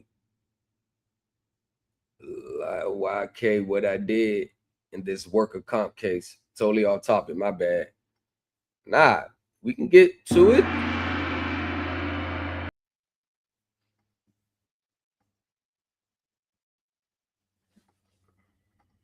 They love them templates. Boy, do they love them templates, boy. They love them templates. They love them templates, boy. All right. So and they love those templates because most people, they love templates because, all right, if I send this in, I get this. They're so focused on what they can get out of it that they're not even focused on, well, hold on, how does this look? Is this actually correct? How does this sound? Like when you're so focused on getting out of a debt, like most people, they don't realize how ridiculous they sound and how their arguments are because they're so focused on getting out of that debt. And this is why that desperation, poverty mindset, greed, get something for nothing mindset does not translate into success over here. I don't know why they act like they don't know it's true. They've been doing the same thing for years, just different variations. At some point, what else do you have to lose but doing it the way I advocate? What else do you have to lose? I mean, you've already tried Dan and everything else out there. You done develop a new nationality. You done developed a new national tongue. You done start changing the way you talk. You done started putting coupons, acceptance for value on the coupon. You done went to Kinko's and got you them stock checks and then printed them off and sent them in to pay your bills. That ain't work. You done sent in your fee schedules. You filed your UCC ones. You did your bill of exchange. You done did everything out the redemption manual. But you know one thing that you didn't do is put a clear, accurate, and coherent legal complaint together. That's one thing you haven't done yet. You're rocking with the best. Once again, you may wish to review the following cases in which items similar to the ones sent to you have been rejected by the courts as frivolous. Verrier versus Bank of America, Santiago versus Century 21, Andrews versus Select Portfolio Service, McLaughlin versus City Mortgage. Why would that judge, that the legal department send that in? Why would they reference that why would they use the court to gauge whether that person knew what they was talking about or not? If court's not the standard, and this is from the legal department of PNC, a major bank, and their legal department used the court standard. See, I used the court standards to gauge whether I was right in credit acceptance, and you see what transpired shortly after I sent them my stuff. See, because this right here, all that ended up doing was getting their vehicle repossessed. That's all that did. That just got her see, this is the stuff that most people and look, hold on. That got the vehicle repossessed. This got the case thrown out. Y'all know the $1.7 million check that got the case thrown out. So the question is, if you are knowing and you and your gurus have tried all that other stuff, what I'm saying, what is the big problem? What I'm saying, like, what else do you have to lose? At least I can show you, like, hold on, he may be on to something with this. I know a few people that got credit acceptance. They was willing to come snatch the vehicle out the garage. I was two payments I missed. They was ready to come take it. So what else? I'm just saying, like I'm just asking because I really like to know. I really like to know what else would people have to lose? You done tried everything else, and you know you have. There ain't nothing new in this space. I know just because y'all tried it in 2024, like it's something new, but what your gurus ain't even tell you, or what they ain't even know, everything that they're teaching and advocating for, they did it in the 90s. That money order, $1 money order, that was a process that took place in they tried that like 1997, 1998. It's nothing. I know they want y'all to think it's new. Y'all not trying nothing new. Y'all trying all old, outdated stuff like this. Like, do you really want to embarrass yourself like this? Do you let her, like, at least you'll have a proper legal complaint? Do you want to just do that and put a stamp on there that has no applicability? Talking about a stamp duty tax that was only applicable for 1 year, 1933. It's not even it doesn't apply in consumer transactions. What I'm trying to say. Do you want to be mixed matching process and stuff? And that ain't nothing more than the desperation coming out.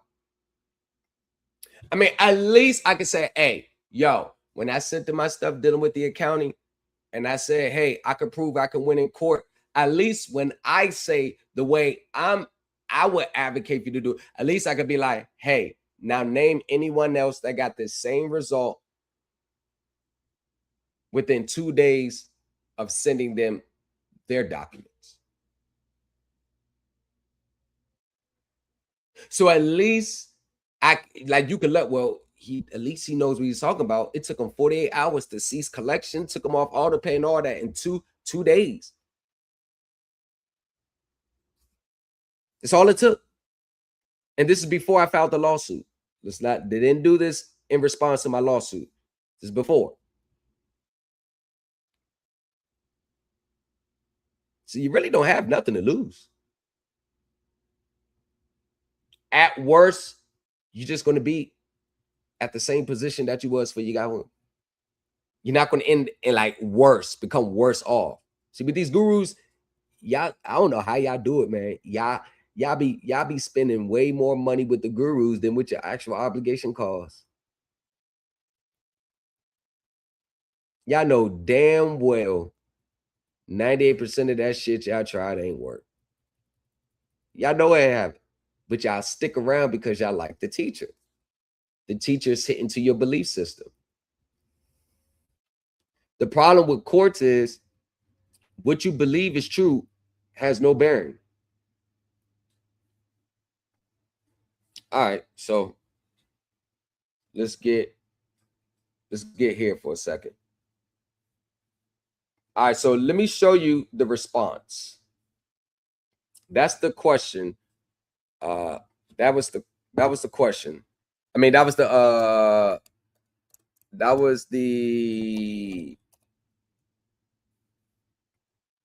all right, so let's get to the actual, what were people saying in the comments? Ah, come on. For some reason, y'all don't want to pull up. So I'm gonna try it this way. But yeah, I want to see what the comments saying. Because I think that makes a difference. What the comments were saying. I mean, I'm just curious. It's not allowing us to pull up, y'all. So it's not allowing to pull up. But in any event, I'll get to the comments in a second. I'll get back to those comments in a second. But let's get to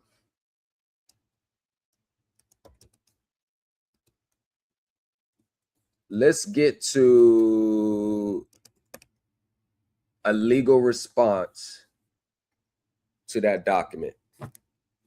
Let's get to the legal response to that document. For some reason, I don't know what's going on, y'all, but it doesn't. There's an issue with the file. So there's an issue with the file. I don't know why it's not playing. I'm doing the actually, so let me just do this. I'm just going to share my entire screen. I'll just do it like that. So we ain't got to keep worrying about whether it's going to so we ain't got to worry about if it's going to so let me just pull it up.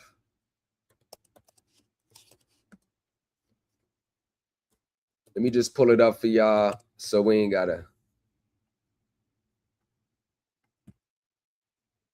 All right. So let me get back. Let me just share my screen. I'll just do that. Let me just share my screen. Share entire screen. Yep. Let me share my entire screen.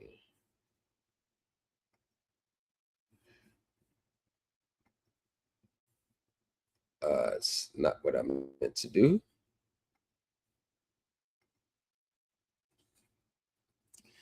Okay.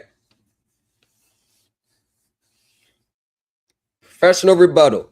Why her commentary misrepresents the legal and accounting framework. While Ms. Stone's posts attempt to simplify highly technical issues involving accounting, law, and financial regulation, they demonstrate a fundamental misunderstanding of how these fields actually interact under federal authority. Her analysis collapses several distinct legal doctrines and mischaracterizes the functions of accounting standards and litigation. 1. There is case law and legal authority governing accounting. The assertion that there's no case law governing accounting is demonstrably false. Federal and appellate courts have repeatedly interpreted and enforced accounting standards, particularly those under, in connection with securities regulation, contractual misrepresentation, and tax compliance. See, these are not things. One second. See, these are not things that it's things that are easy that can be readily proven. Like, I don't know what she's talking about.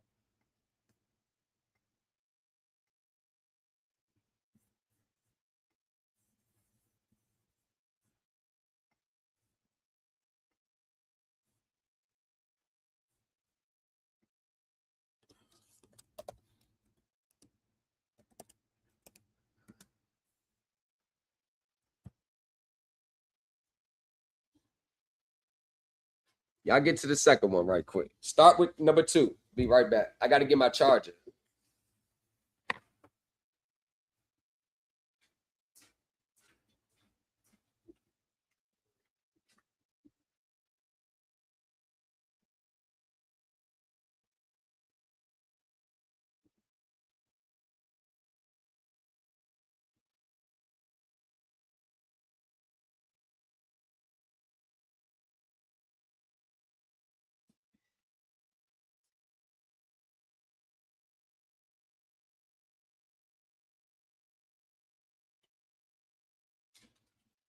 If I can only find my charger, might be dead.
We about to be back in action in a sec, but see if you could just read that. Just read that. And this is why it's dangerous for these gurus to be talking accounting when they have no full understanding of themselves.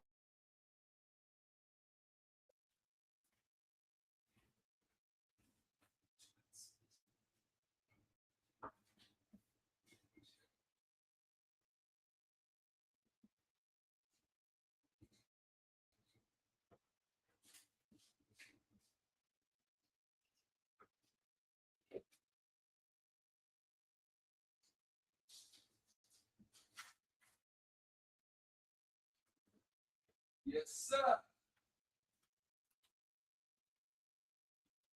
Yes, sir. So,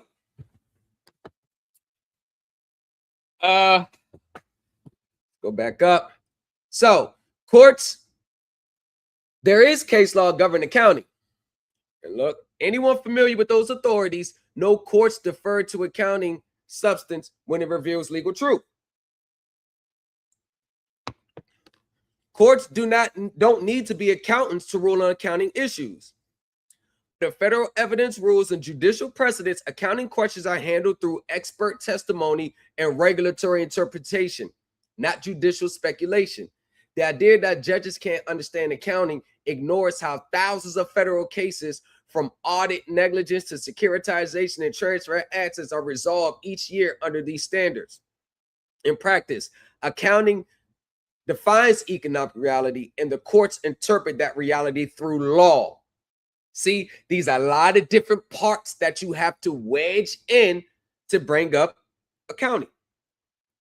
3, statements suggesting that securitization proceeds should be applied to the principal balance misunderstand how risk transfer and revenue recognition operates. Under those, profits from securitizations belong to the transferring entity or trust investors, not consumers, unless, and that's the 1% right there. That unless is being the Supreme Elite Team University or anyone who has a mortgage, auto, credit card, or any type of legal estate. See that unless, yeah. So while securitization can expose companies to IRS or SEC liability, it does not automatically discharge or reduce a borrower's balance. Third-party beneficiary and equitable interest myths. Courts have long rejected the notion that consumers are undisclosed third-party beneficiaries to securitization and pooling and service agreements. That claim fails because the borrower is neither the intended nor directly benefited under those contracts. Legal and equitable interests arise only from contractual intent or fraud-based enrichment, not the mere existence of a trust or investor structure.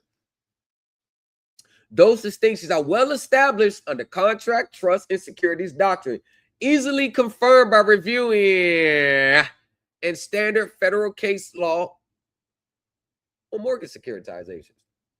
Misapplication of AAC, referring to the AAC without understanding its purpose, is a hallmark of pseudo-technical arguments.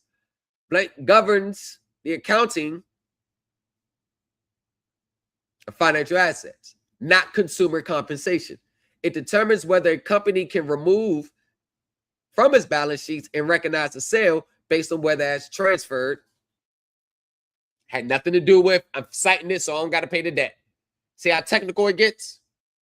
If CAC or any originator violates, the consequence is not that the borrower get paid, is that the company may face restatement, tax exposure, or SEC enforcement. That's it.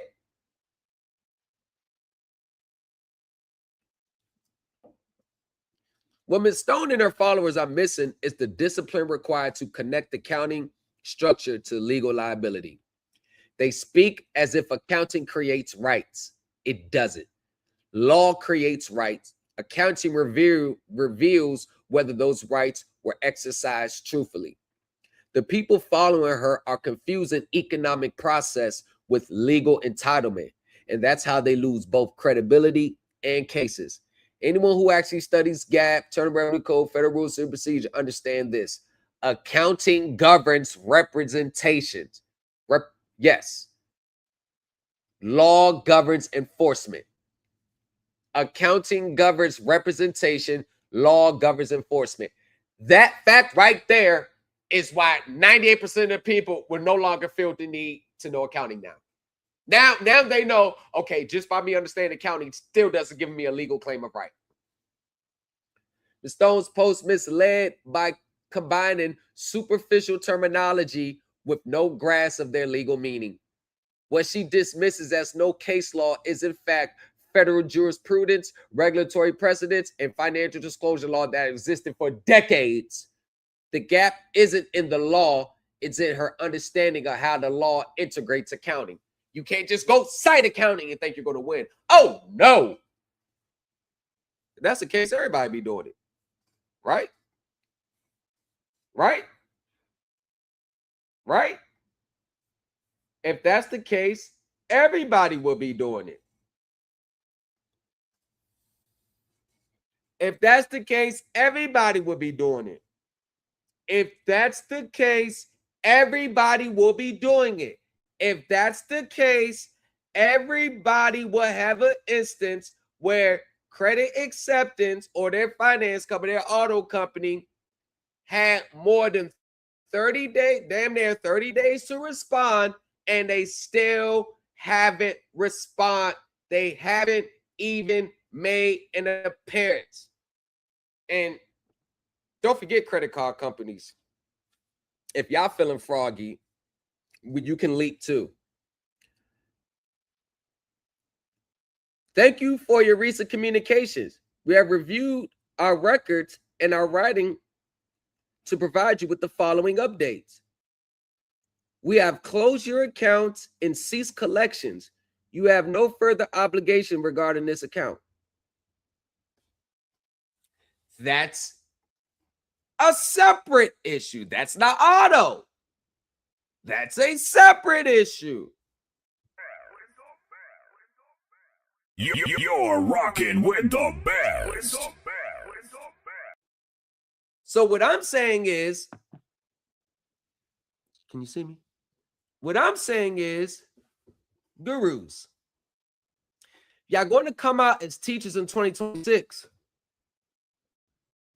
Why don't you lead with your own accounting results? That's all you got to do. I want you to lead with your own accounting results. Lead with your own accounting results. By the way, if you missed it in August, I'm releasing the archives from the webinar I had in August. I got the mortgage justice. I'm releasing these archives in a controlled manner. You should pay the fee to view those webinars. It's going to help go a long way with the Supreme Elite Team University. It's going to help you get a baseline grasp before the university starts. If you have not signed up for this groundbreaking webinar, you still have an opportunity to sign up. Watch for updates and check the community tab on YouTube and check the posts and stories on TikTok at thomas.legacy5 for registration requirements. Tune in now for the sneak peek of the Supreme Elite Team. Troy, before I continue, is any part of the letter that you sent and all that, does that have to do even a morsel of what we go over in class? Absolutely. It's got all of the core principles that you've taught.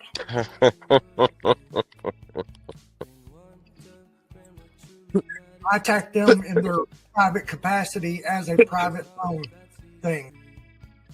And I followed it through and I showed them the amount that where my loan package is in and that it was 180 something million.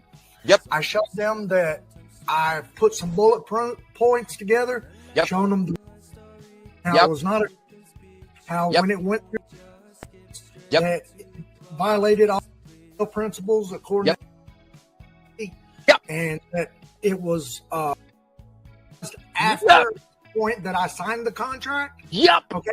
And so they violated the contract and not having. I did it all. Yes.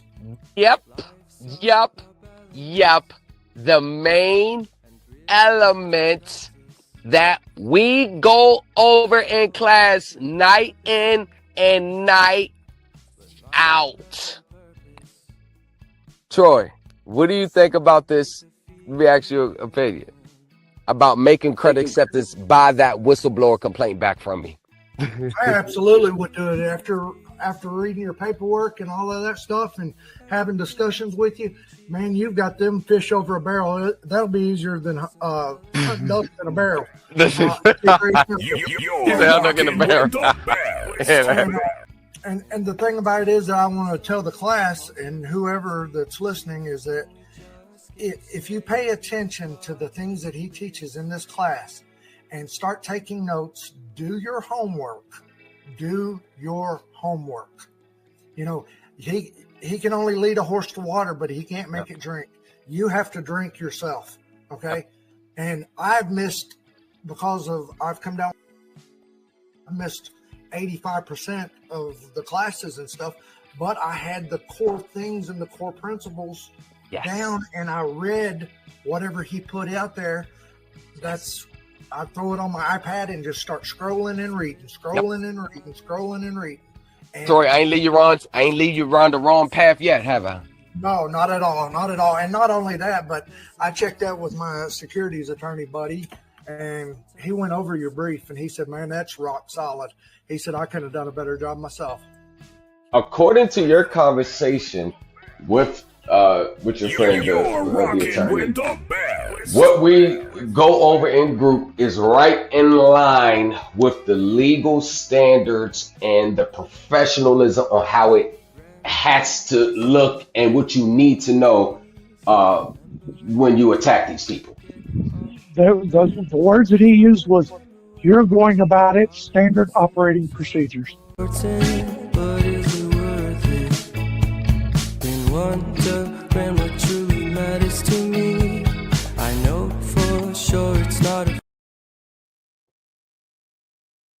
Not to mention,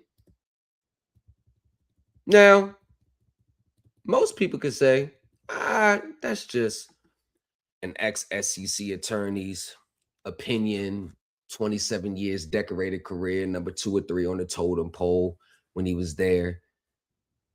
Obviously, he would know way more than I probably would ever think I could know. He's probably forgotten more things than I've ever discovered. That's just his opinion. A highly decorated professional from the Morgan and Morgan family. That's just his opinion. Credit acceptance still hasn't responded to the complaint.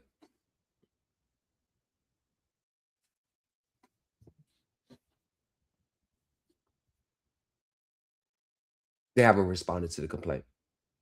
Hasn't even made an appearance. What? Do y'all know what happens? Well, let's just read what happens when you fail to answer the complaint within 21 days. Because I don't want to make it seem like I'm just misleading you or just speaking from what I believe is true. Let's just see what happens when you fail to answer a complaint. 21 days to respond. Let's just see what happens when you fail to answer the complaint within 21 days. What could happen? Now, let me just preface this. Them not responding to the complaint is a good legal strategy because they have multiple lawsuits going on at the same time. So they can't really defend this over here without opening themselves over here. Credit Acceptance Corporation. Oh, by the way, the judge has to approve you getting a form first, meaning you pass the sufficiency test. And yes, I cited, yep, accounting, securitization, securities law. What I did in this situation, what no one has ever done as a pro se litigant, and no, you can check, listen, no consumer has ever filed a complaint like this. All these complaints are filed by class action lawsuits, high-end attorneys, securities, investor attorneys, never from a consumer standpoint. So I don't even want to hear it. Within 21 days after service of this summons on you, and not counting the day you received it, or 60 days if you are United States or a United States agency, or an officer employed in the United States, you must serve on the plaintiff an answer to the attached complaint or a motion under Rule 12 of the Federal Rules of Procedure. The answer or motion must be served on the plaintiff or plaintiff's attorney, whose name and address. If you fail to respond, judgment by default will be entered against you for the relief demanded in the complaint. You must also file your answer or motion to the court.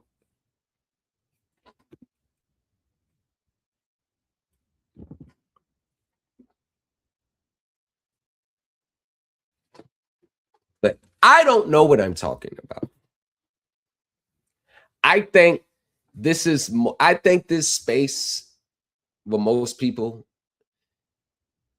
since their mindsets is just so on getting out of a debt, like very consumer like mindset, they're not thinking like a corporate attorney. Oh no. Consumer, the ones who keeps them afloat. I think this space is more about bonding. Think about it. You got a lot of people with the same issues.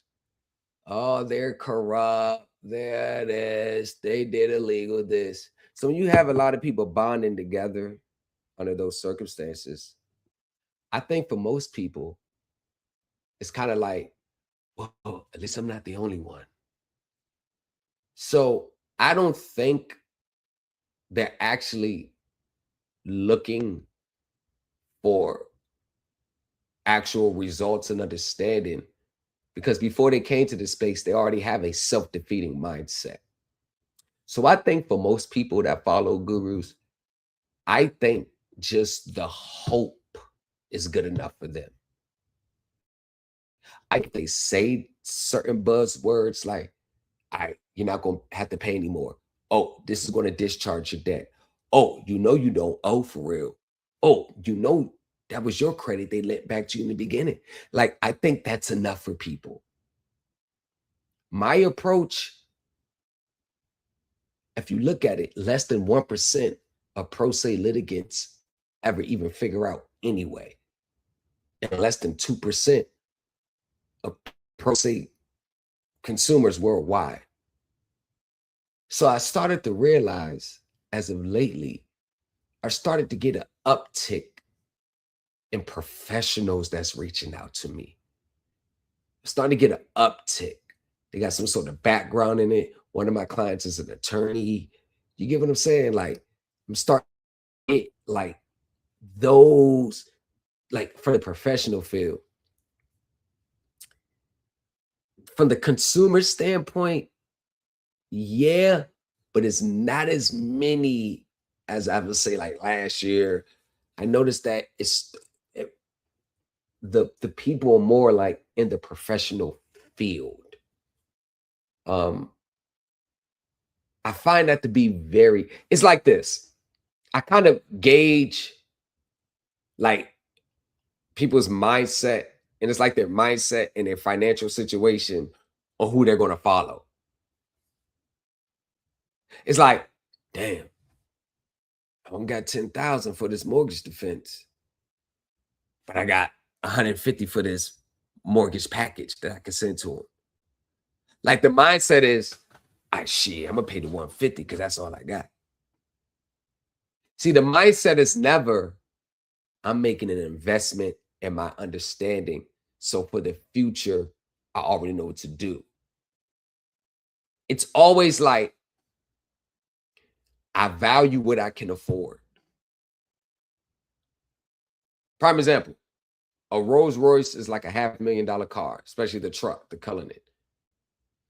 Just because we don't have 500,000 to spend on that vehicle right now doesn't mean the vehicle is not valuable. You get what I'm saying? It's still a Rolls Royce color in it. And those vehicles rarely ever depreciate. I mean, Rolls Royce, they only sell about 42,000 vehicles a year worldwide. But they still do millions of dollars. Because the people that go into Rolls Royce, there's no, well, can I get on a payment plan with you so I could be paying $13,000 a month for this? People that go into Rolls Royce, they pretty much know what it is, They got the money to pay. They either leasing it so they can stay updated with the versions, or they're going to buy it outright. I'm like the Rolls Royce of this space. Not everybody can afford it, but the ones that do, they know exactly what they're getting. They know exactly what they're looking for. They know they see it. Okay, they know that's the missing link. Versus like these other gurus, they're like Toyotas, Subarus. They like some people like their mindset. I just need someone to tell me how to think, tell me what to say, tell me what to do, tell me when to use the bathroom, tell me when to go to sleep, tell me when to wake up. Hell, I have so little confidence in my ability to figure this out. I actually need a step-by-step template to do it for me. See, that mindset, I don't ever see it like coming over to this side because accountability is enforced. The technicalities of what we go over is like, to be honest with you, a lot of people know that I'm out of their league. Like, it's just, hold on. I can't even wrap my brain around it. And the sad reality is because people, they go from teacher to teacher, but although they changing teachers and they're changing documents and they're changing their words or they're changing the script, you know, one thing that never changes is their mindset. One thing I noticed, their mindsets rarely ever change. So when you're trying to navigate in a highly complex system as what we have in the United States, but you still have that consumer doomy, gloomy like mindset, and you don't look at any of this as an investment versus you're just paying for an outcome, because that's all what you really are. You're not paying for anyone to represent you accurately, help make sure your documents on point, make sure your responses and your legal complaints are accurate. No, you're paying for an outcome. Any attorney knows that they can never guarantee you an outcome. It's against their ethics. But some mindsets of consumers, they actually think they're paying for an outcome. And that's something that you can never directly pay for. So once again, it goes back to their mindset.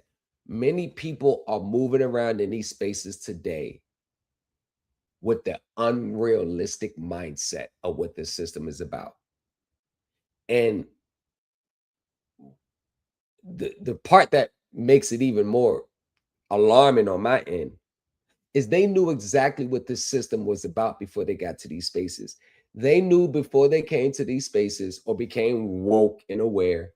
I call it became infected with the sovereign citizen bug. They never attempted to create a check on a non-existent account and make that payable to the U.S. Treasury and actually think that the Treasury is going to wire funds. Like they would have never thought that ever in their life.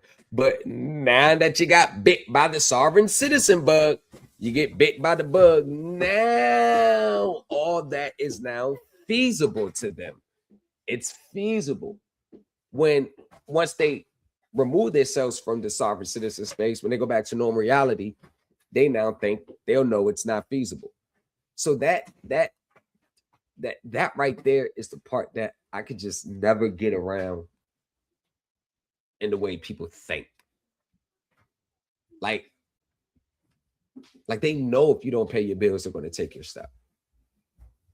They know if you don't pay your mortgage, they're going to foreclose.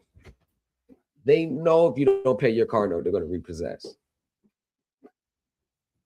And in order for you to cease that, put a stop to that, you damn near got to be an expert in it. They will roll the dice by paying $150, $200 for a already put together template that's so generic that everybody with multiple different situations are going to send the same document in, and even their situation may not even be reflective of the document. And these are the same things these finance companies are getting daily. So they're already going to know it's a put together script when they read it. And then they start citing things that has nothing to do with their legal obligation. They start citing the Federal Reserve and the March 9, 1933 and HJR 192, and they'll send a tax form into it. Like, they know these things are never what they were authorized to send in as a payment from the beginning. But they think that they can unilaterally change the terms of payment on a contract and play the semantics game with legal tender and discharge of a tender and offer. But if the bank were to unilaterally change the terms of the payment, if they say, no, we're only accepting a money order, but you wanted to go online and pay your bill online, you know you will have 3 cows and a baby, and they hit you with late fees because you didn't pay the money order. But it's only good when you're doing it. But if they were to do it, you would have a problem. People are not getting success in these spaces because people are not even real with their own selves. The lack of self-awareness that people have in life general, and then you bring all those human traits that keeps us all in the same position, and then all you do, you just hear that someone said this is something for you. You don't have to pay for this. And you just come and just bam. I truly believe that being successful with this stuff has nothing to do with the teacher, the information you have, any documents that you have. I think it has nothing to do with that. I truly believe whether you're successful in this stuff or not has everything to do with here. I mean, let's just look at the universe for a second. If you have a spirit of greed, what makes you think the universe, like, y'all know how it works. If you're being disingenuous, if you're purposely playing the semantics game, if you know in your heart you're only doing this because you don't want to pay a bill, what makes you think the universe or the God of your understanding is going to bless you with something? If you're putting large withholdings on a tax return, knowing that you're not legally entitled to it, what makes you think that good fortune is going to come your way from that? Put the rules, put the stuff away. What really makes you think it's going to happen for you like that? Most people's inner spirits are the reason why they're not getting remedied. It has nothing to do with a teacher. But most people don't want to hear that because it's going to cause them to confront them. And most people has never confronted them in their own lives. They only see themselves as this little picture that they paint in their mind of who they are. But they never really had to address the most awful, deep-rooted, carried to my grave aspects of us. So the true, real intent and spirit, it always manifests itself. Whether it's the teacher or the students, it's always manifesting itself. And this is why I said, yeah, I was in some of the most violent penitentiaries, some of the most deadliest, negative places. But this space here, the United States penitentiaries ain't got shit on these spaces here, because these spaces have brought out the worst of human nature. Has brought nothing but the worst out. But then we want to talk about a remedy. What remedy? What is your end goal for this?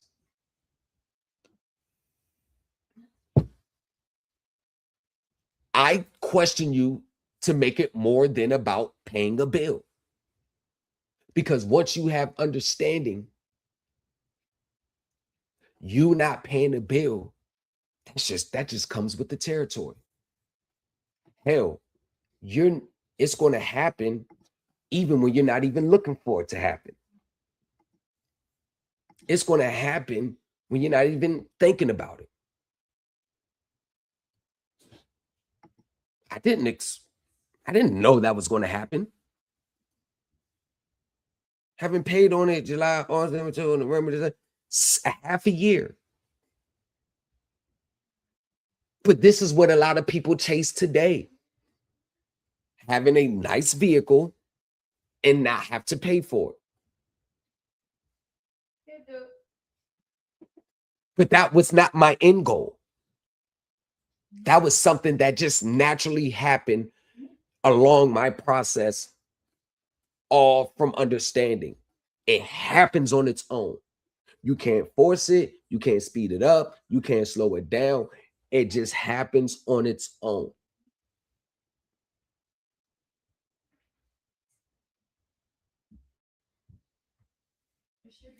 Some people would be better off. Some people would be better off going to work, paying their bills, saving for the future, investing wisely for the future, taking care of their families, and getting out the way. If there's a major situation that rises up and need assistance, reach out. But just to see everybody, everybody's just like, it's like, yo, what do y'all really think this stuff is about? And it's not just a few hundred, it's just thousands and thousands and thousands of people all expecting the same outcomes at the same time. Even if I had that power to do that, we wouldn't have a system as we know it today. The system is not designed for everyone to win at the same time. This is why I don't ever want 75 to 100 people in my webinars. This is why I don't do a template where 30,000 people can buy it at $200 a pop. Yeah, it's good money on the front end, but it's sending a wrong message that everybody that sends that template in is going to get the results they're looking for right then and there. And then the template, when that don't work, you're right back. Hey, what do I do next? It didn't work. What do I do next? Who wants to be in that type of position where you're still not in control? Like most people, yeah, I don't think this is why I say lack of self-awareness. It's like they are in fear of being in control of their own domain. They gotta have somebody telling them what to do. You already got people telling you when to work, when to punch the clock. Like, think about it.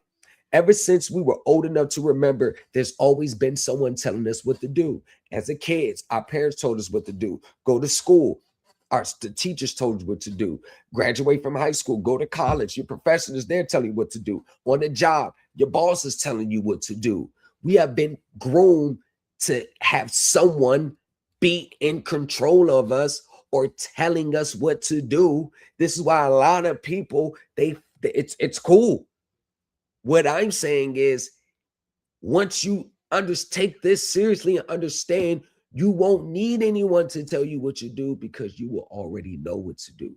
This is why the Supreme Elite team, I'm just going to say me, I don't want to offend anybody.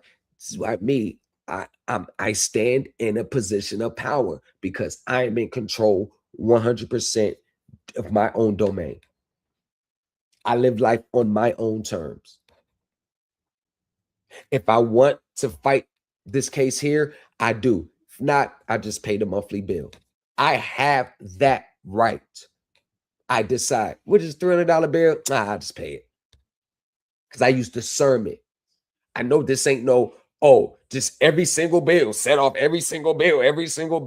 And that's the thing. People will abuse this. They're just like they abuse everything. I told you this stuff brings out the worst in human nature. And all it took was money to be involved. That's all it takes. And the real people are going to come out in drones. $1.7 million house. Did she need a $1.7 million house? That woman didn't need a $1.7 million house. Has she been living in a 1.7 million, living that lifestyle? No. But all because someone said that this is free and it's yours and it's a bottomless pit. Let me get a $1.7 million house. The wants of people in these spaces never matches their daily aspirations. They don't even move in real life like they want a $1.7 million home. And this is why these spaces are so dangerous, because basically it's telling you, you don't have to put the work in. You don't have to work hard for the things you want.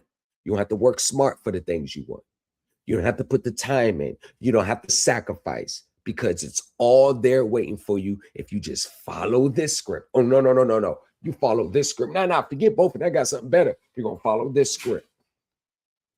And the reality, that pot of gold at the end of the rainbow never existed from the beginning.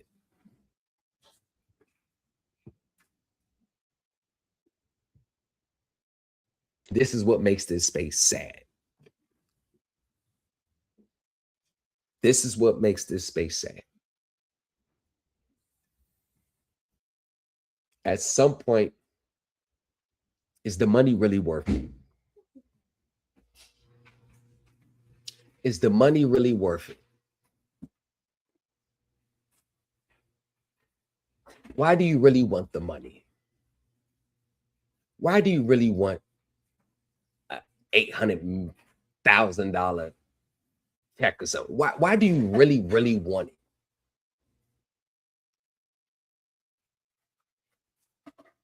I hear the cliches, generational wealth.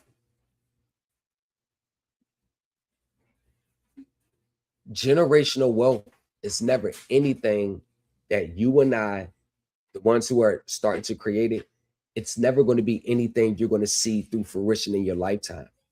The ones who created generational wealth never lived to see the wealth. Generational wealth is for future generations. But people in these spaces are so damn selfish, they're not even thinking about nobody but themselves. So when they say generational wealth, what they really mean is, I want a lot of money so I can buy the things that I can't afford right now.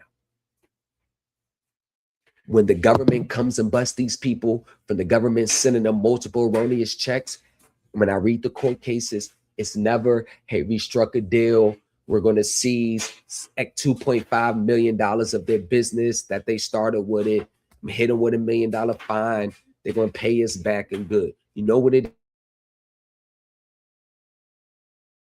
I got locked just a truck with this. or they purchase a trailer with this. It's not about generational wealth, because everyone that gets those checks from the IRS or whatever, it's never used for any other reason but to be a bigger consumer. You're rocking with the best.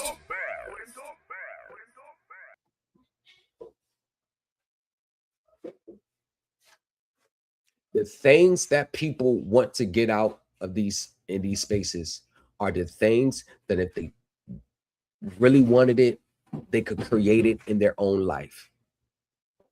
But they lack the confidence, they lack the discipline, they lack the patience, they lack the sacrifice, they lack the wisdom, they lack the discernment to get the same things that they want to get with this process.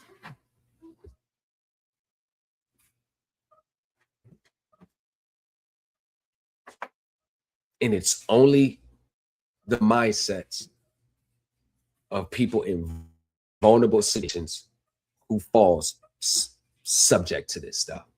I never see people with business owners, sophisticated investors, nowhere near these spaces. But we sit here and we lie to ourselves every day that we're here for a righteous reason, when we're only here to satisfy our inner greed. It's the only reason why you're here.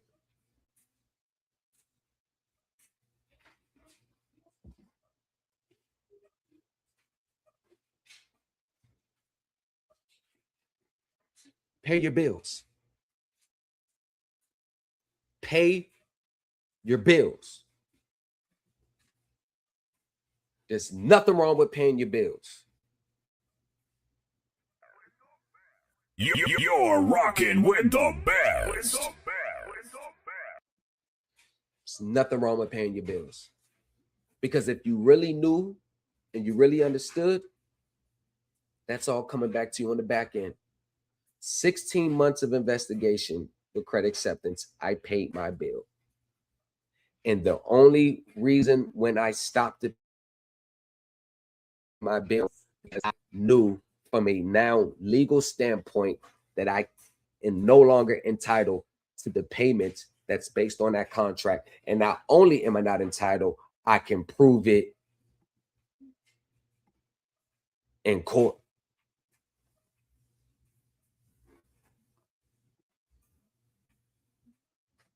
I can prove it in court. I can prove it in court. And when I sent them email, them documents, what did I say? When this case goes to court, I'll be able to prove this. As a matter of fact, I sent them my first 29 pages of my complaint before I filed it. Before I even filed it, I sent them the whole discovery. When it gets to the discovery stage, this is what I'm going to be requesting. Take a look at it now. Just put it all on the table right now. Here's my exhibit summaries. Here's the exhibits I'm going to be using to support my claim. I sent them everything before I filed the lawsuit.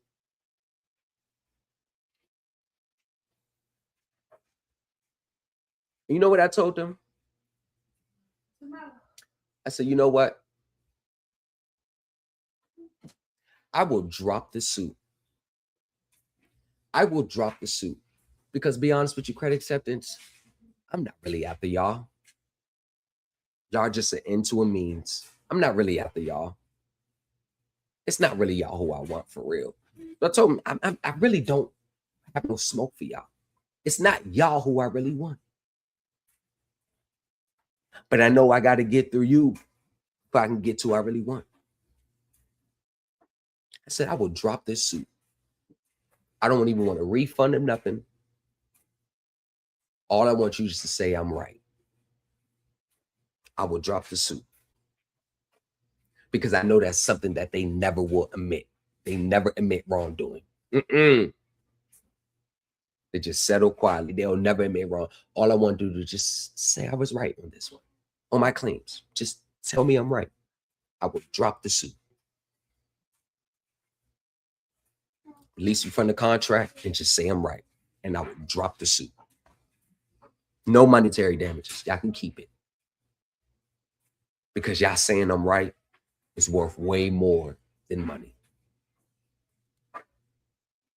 Because I have a plan for everything I'm doing. I'm never doing anything just because it's just something to do. It's always everything that you've seen from me is nowhere near my end goal. These are just all the steps I'm taking so I get to my end goal of what I'm going to do. And the only two people that knows that is me and God. And these are the necessary steps that I have to take to get to my ultimate end goal. Not paying for the vehicle, it's not my end goal. I was paying it consistently. Could have paid it all off last year. It wasn't about nothing with credit acceptance about payment. Remember, this last payment that you seen, I called them and said, as a last act of good faith, I'm not going to pay the full. I'm going to make a partial payment. This was over the phone. Actually, I was still on vacation when I did this. This was a last act of good faith. Like I got y'all. I legally don't owe. I'm going to be able to prove I legally owe. But I'm just going to show you as a last act of good faith on my end. I'm not going to pay the full, but I'm going to give you half. And I legally didn't have to give them that, and I still would have filed the suit.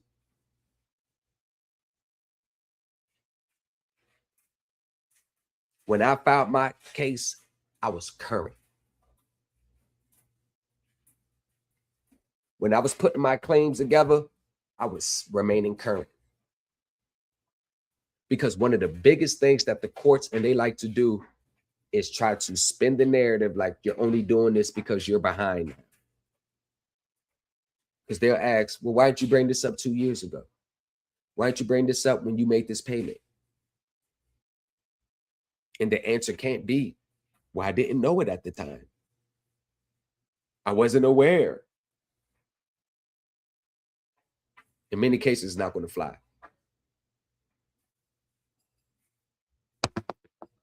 What I'm saying to y'all is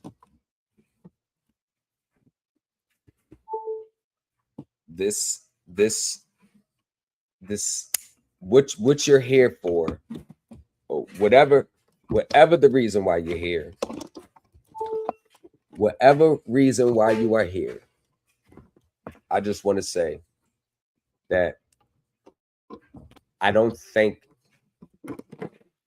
people truly understand why they're here.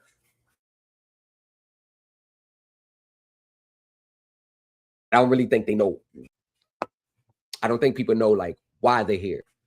When I mean why they're here, I'm not talking about like why I'm here. Like you could do any reason. I got this debt. I got this. And nah. I'm talking about internally, like think about it for a long time. Like, yo, why am I really here? What is my real end goal? Let me just, not having to pay a bill is only as good until the next bill comes. It's not like you're going to leave your consumer transaction with 50 million. We ain't got to worry about none of this no more. There's going to be another consumer finance transaction you get into. It's going to be another one. And if you get a taste of blood for the first one, most people are going to think that they can do it for the second one. Do it to the point where they're just going to start getting in contracts with no intention on paying. And it's not the fact that you're utilizing the laws and stuff. It's that inner intent that I'm getting to this contract with no intention on playing. That is what the universe is picking up on. It's not like, well, things are good. Yeah, I'm just going to pay. I'm going to pay. I'm going to pay. I'm going to pay. I'm going to pay. I'm going to pay. Because once you be aware of this stuff, you don't really understand how this shit operates from a spiritual standpoint. The more you're responsible for, the more the balance is, it's going to be weighing on you. I'm like, damn. Like, I know I can scalp y'all. But am I scalping y'all for the right reasons? Or am I just scalping y'all because I can? Am I just taking advantage because I can? Or do I have a real legal reason why I'm doing what I'm doing?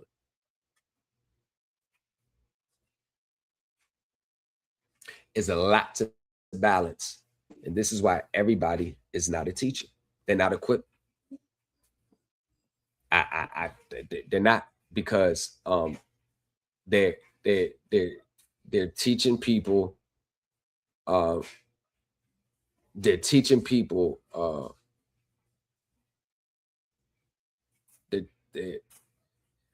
they're teaching people to be disingenuous. It's all the wrong things.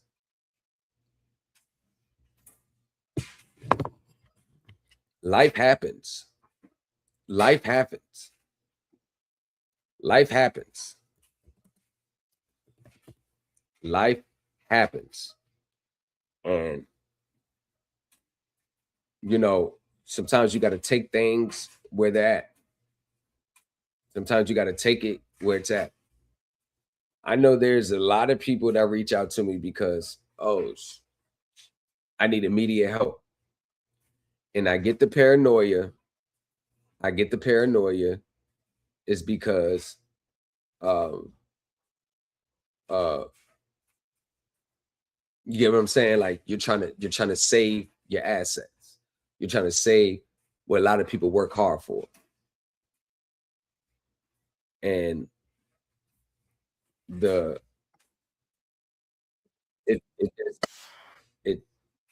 it's a balancing thing. But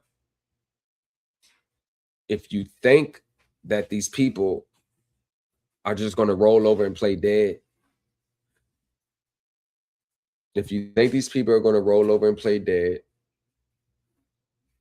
I think that you're looking at this from the wrong angle.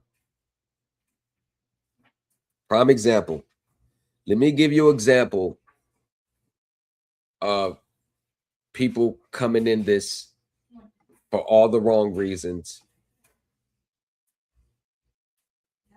and not for the reasons that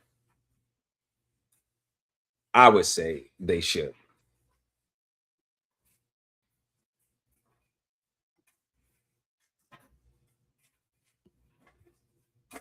The requisite notice of appeal and appeal documents within the next 15 days, or I will dismiss the appeal, and you'll have to start that process over again.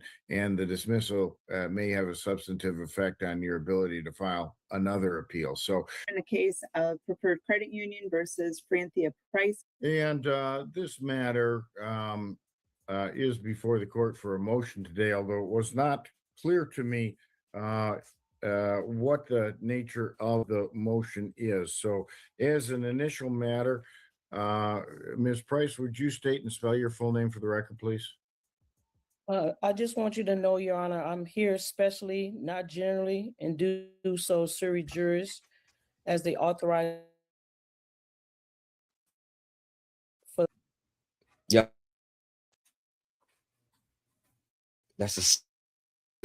It's a script. She doesn't know what sui juris really means. That's what I'm saying. Like they teach you just to learn scripts. I could never give someone that much power and authority over me where they're just I don't know how y'all do it, man. Family of Rice Estate. So my strictly limited to the. And if you notice that's strictly, look at the eyes, reading from a script. That's a script. Reading strictly from a script. Can you imagine? And you have to read from a script. Not like what lawyers do. You got your notes to let you know when the time to make this argument, or don't argue, and you're confident, you stay in front of the judge and you make arguments. No, the whole time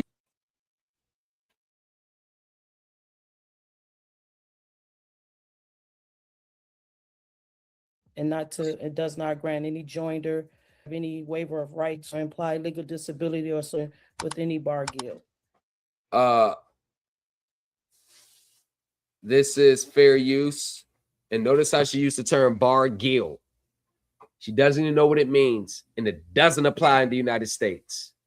That's what I'm saying. These are, you know, that script that she read, that's from one of these like national sovereign, take your rights back from the court online groups where you could just Google it online, download the paper, and court with it. Oh my God. Like that's what. Well, I get it, Ms. Price. However, I can tell you that I'm a general jurisdiction court. I operate under the United States Constitution and the Michigan Constitution, and those are the only things that give me jurisdiction to act or make decisions. So if you want me to decide anything in your case, you're going to have to be within the jurisdiction of my court. So and we don't have to hammer at this time, but I think about it. The court doesn't have jurisdiction. So if the court doesn't have jurisdiction, how can the court grant you any relief that you seek if they don't have? See, they don't even think that far. Clip that. I do need you to state and spell your name. Franthea, Franthea. All right. Last name Price, Price. I am. Very good. And Mr. Bakikuo, would you place your appearance on the record, please? Thank you, Your Honor. May it please the court. Stephen Bakikuo, Buquicchio, P number 62076, on behalf of the plaintiff for credit union. Very good. And Mr. Bakikuo, this is not your motion. This is Ms. Price's motion. Bit confused.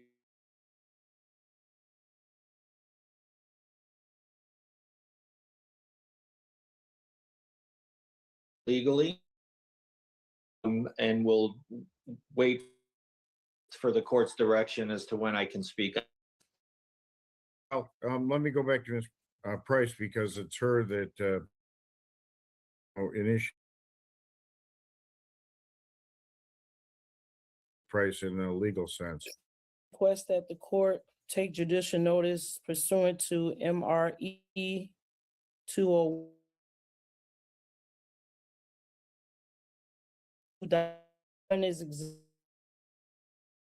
Demand for custodial records.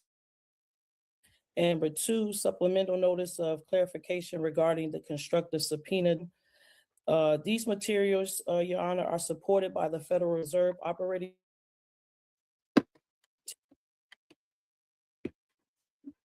What did I tell you that anytime I hear the word Federal Reserve operating circular only deals with the legal relationships to banks that pledge collateral to the Federal Reserve for their own immediate liquidity needs. That is the small state banks, and the Federal Reserve is used as a last resort. And the fact that people don't understand the secondary market is a reason why all these gurus are going to tell people that the Federal Reserve is involved in our everyday consumer finance transactions when they're not. And the mere fact that you got the Treasury, Federal Reserve, our birth certificate, people just cannot leave the belief alone. And the harsh reality why they can't leave the belief alone, because that means they got to drop that secret trust ideology. The reason why they don't drop it, y'all, is because they plan their lives around accessing that secret trust. So they've already started spending the money in their head before they ever saw it. Their whole goals, what they want to accomplish, has nothing to do with their hard work and the steps that they're taking to get there. It's all based on accessing the secret account. It has nothing to do with them actually doing the work. So when you take that secret account away, their goals and dreams, they're already too high because they think it's a bottomless pit. So now they're going to feel disappointed and get depressed because now they know that they're not going to get the things they need because the account never exists. So instead of dealing with that reality, they just live on with the lie. 10, Appendix 3, UCC Article 8, subsections 8, 102A, 14, and 15, 12 CFR, subsections 225 and 31 CFR, subsection 203, which Let collectively... me just pause you just a minute, Ms. Price. The one thing I recognized of everything you said there was the Michigan Rules of Evidence and the term subpoena deuces take 'em, meaning you're directing a discovery subpoena. Is that directed at Preferred Credit Union? Like, she don't even know what the word she's citing. Don't even have a clue what it means. It is, sir. I wanted it to be on record because I previously asked for debt validation and didn't get anything in the lower courts. Why? Listen, y'all. With these debt validation letters, what are you really asking them to validate? The blue wet ink signature? Is that my name, or is that the all caps? What are they supposed to be validating based on y'all understanding? What is a debt validation letter? You know what? Y'all just figure it out on your own. I ain't about to keep telling y'all shit. So, Okay. Your Honor, may I respond? Yeah, go ahead, Mr. Mercutio.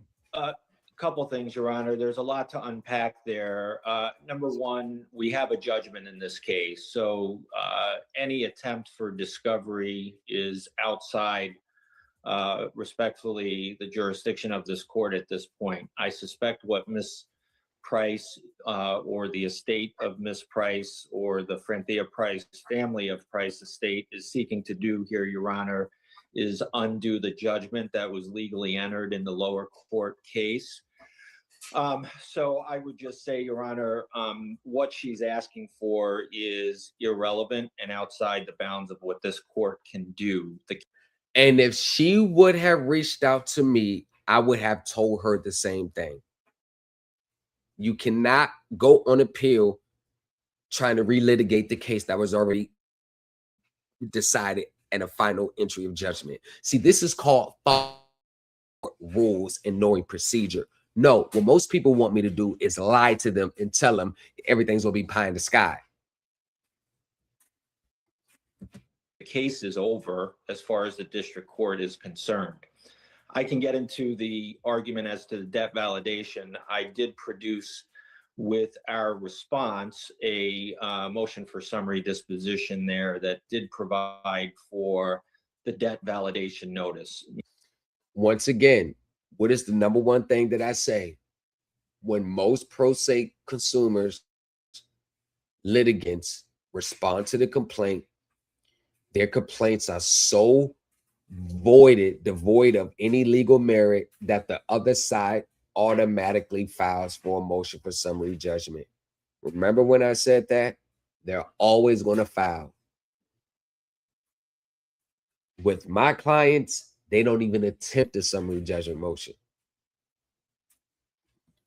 Ms. Price continues to mislead the lower court that a debt validation was not given. It was in fact given. This is a simple credit card case, and she is trying to use far-flung, I can't even characterize what these arguments are, Your Honor. I want to be respectful of Ms. Price's ability to defend this in pro per, but I object, sir. Because your arguments are from a belief in a sovereign theory that has no legal basis in a courtroom. None of their arguments ever sounds coherent. It's just a bunch of Latin words strewn together like it belongs in a legal document. But when you break down its substance, they're saying nothing. Her whole introductory diatribe was basically saying, I'm coming here in my own right. Using all those Latin phrases, none of that means nothing. I'm not in pro per, I'm sui juris, thank you. That in my own right, aka pro se defendant. I mean, come on. You could have just said I'm appearing pro se. It means the same thing. okay, whatever that means, Your Honor, Right. I this is making a $12,000 credit card case so much more for my client, and Ms. Price, pursuant to the agreement, is responsible for those attorney fees. And I know there's a fine line between allowing a defendant improper or sui juris or whatever the name she's calling it, but this is just abuse of the process, Your Honor. She is alleging things that have no legal bearing whatsoever. She's asserting UCC, bill of cost, bill of ladings, bill of exchange, foreign bill of exchange. None of that has anything to do with a consumer credit card debt. But this is what they teach you in these spaces. Just bill of exchange act, foreign bill of exchange, bill of lading. A lot of that stuff she's talking about deals with international shipments of goods. Like, don't even know what the words mean. Just because it's in the script, they're just going to make fools out of themselves. Your Honor, I don't even know what this means, to be quite honest, and I've been doing this for over 25 years. Let me just pause you for a minute, Mr. Riccio. Something I did see that I did recognize as I paged through the file was the affidavit of a transcript of the lower court record, which is normally produced in a case that comes before me on appeal of the district court decision. Are you aware of a notice of appeal filed? I am not aware of that, Your Honor. I suspect what was done here, Your Honor, was in the lower court. The judge indicated to Ms. Price that she's ruling in favor of preferred, and she was welcome to appeal that. And I suspect this is her attempt to appeal that. And to the extent Your Honor is ready to rule on her appeal and either, overturn the lower court's decision on the judgment or some other ruling here, I'm going to proceed as though she is seeking to undo the judgment that was entered against her. That's all I can surmise by this, Your Honor. Yeah, if I may speak. Yep, go ahead, Ms. Price. I believe the opposing counsel has stated he has not received an appeal. I have sent that, all the information you received. He's received that. I have the record that the hard copy receipt from the post office. I sent this certified mail. So I do have the receipts of all of those things. Whatever you have, his office received it as well. I do have the proof of service and all that. The fact of the matter that he continues to mischaracterize this as solely a simple credit card debt that I'm trying to avoid, that is simply a mischaracterization of what I'm attempting to do, as it's unsupported on the record that I've attempted through builders. The problem with the lawyer's assertion, which rings true, is did you have the credit card? Did you fill out the application? Did you make payment on the credit card? You know you made payment on the credit card. You know what happens when you don't pay your credit card bills. So what are you trying to do? And that's the difference between us making legal arguments, regardless of that $12,000 credit card, versus what 99% of the people out here do. I know how to legally offset. I know how to legally offset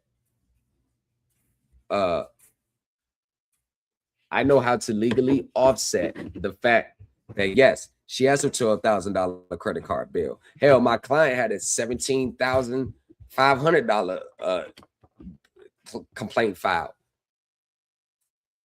But yet, we'll be filing our motion for summary judgment, I think this week or next week. Why? Supreme Elite Team University, baby. Or reach out.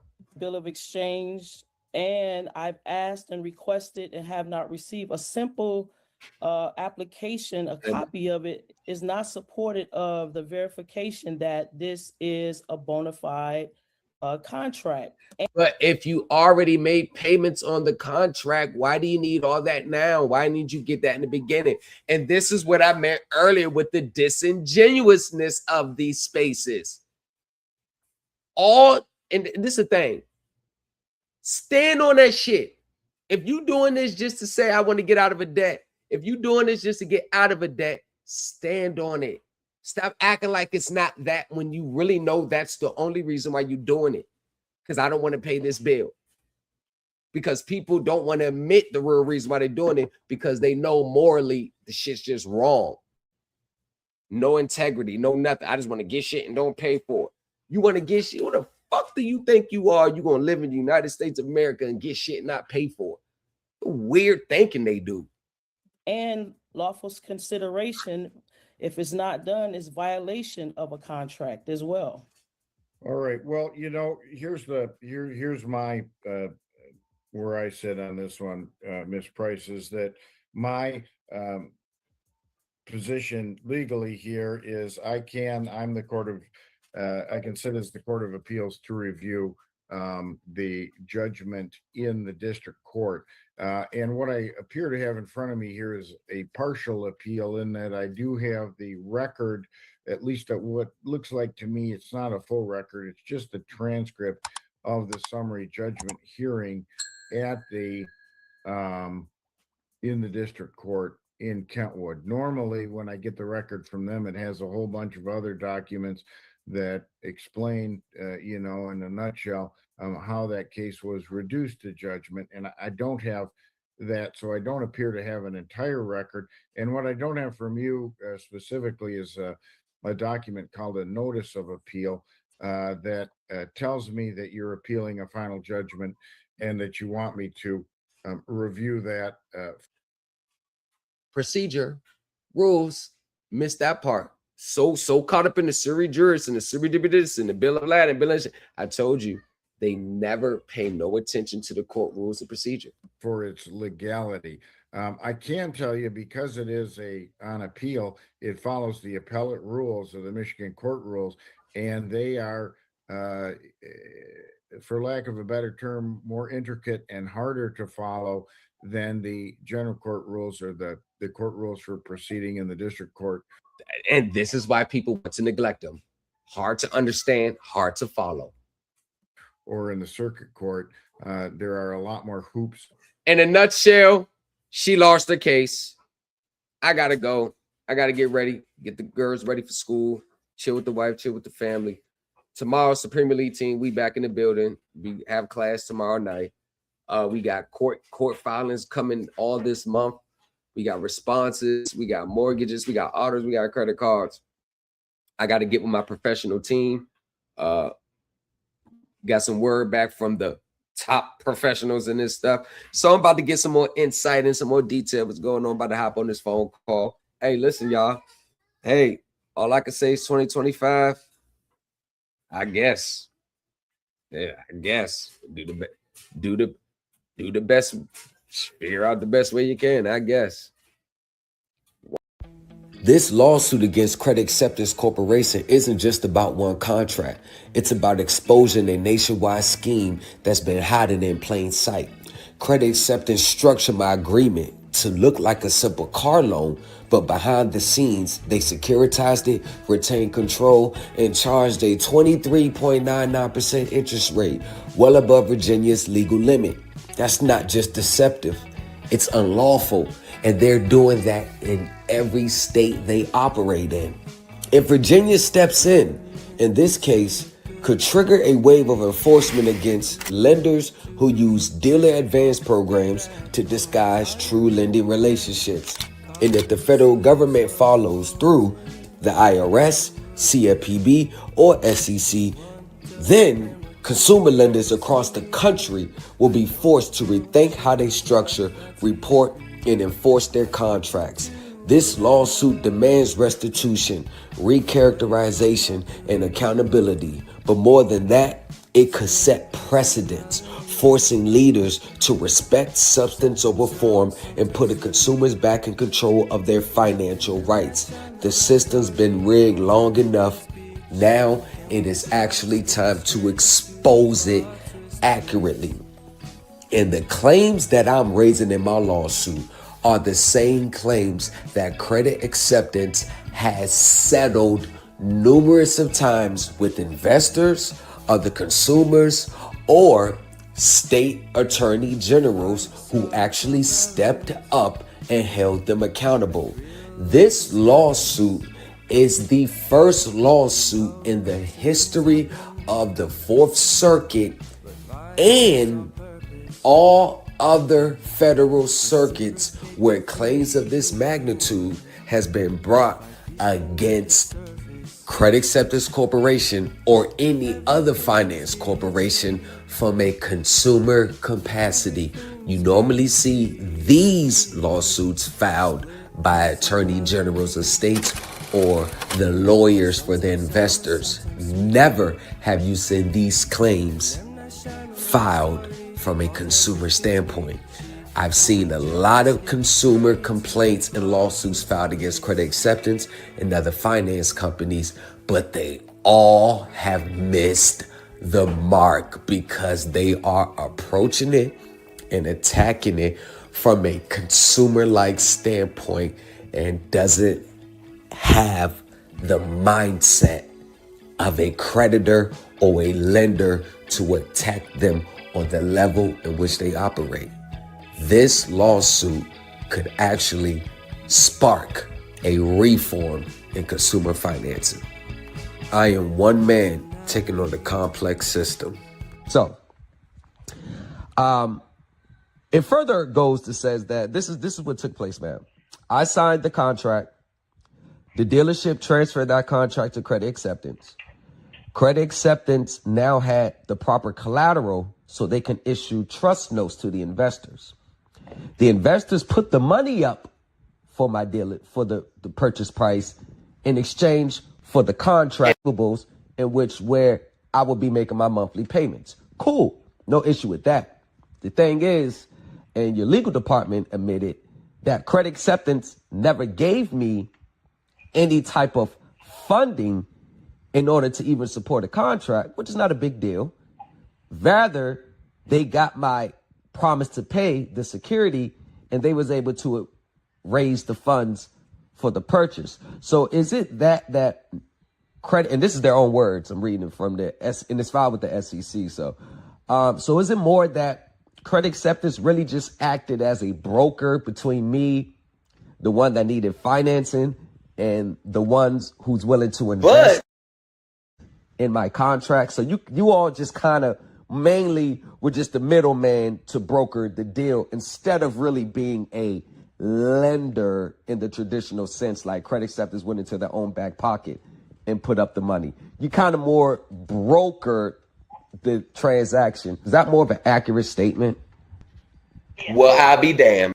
Reminiscing the good old days, remembering to forget all the bad ones. I remember when college seemed so important, but is it worth it? Been wondering what truly matters to me. I know for sure it's not a fancy degree. I'd like to do what I love, but what if I'm not good enough? Split personality, sometimes sour, sometimes sweet. An M. Night Shyamalan story called Everything's Peachy. Can we just skip straight to the plot twist, please?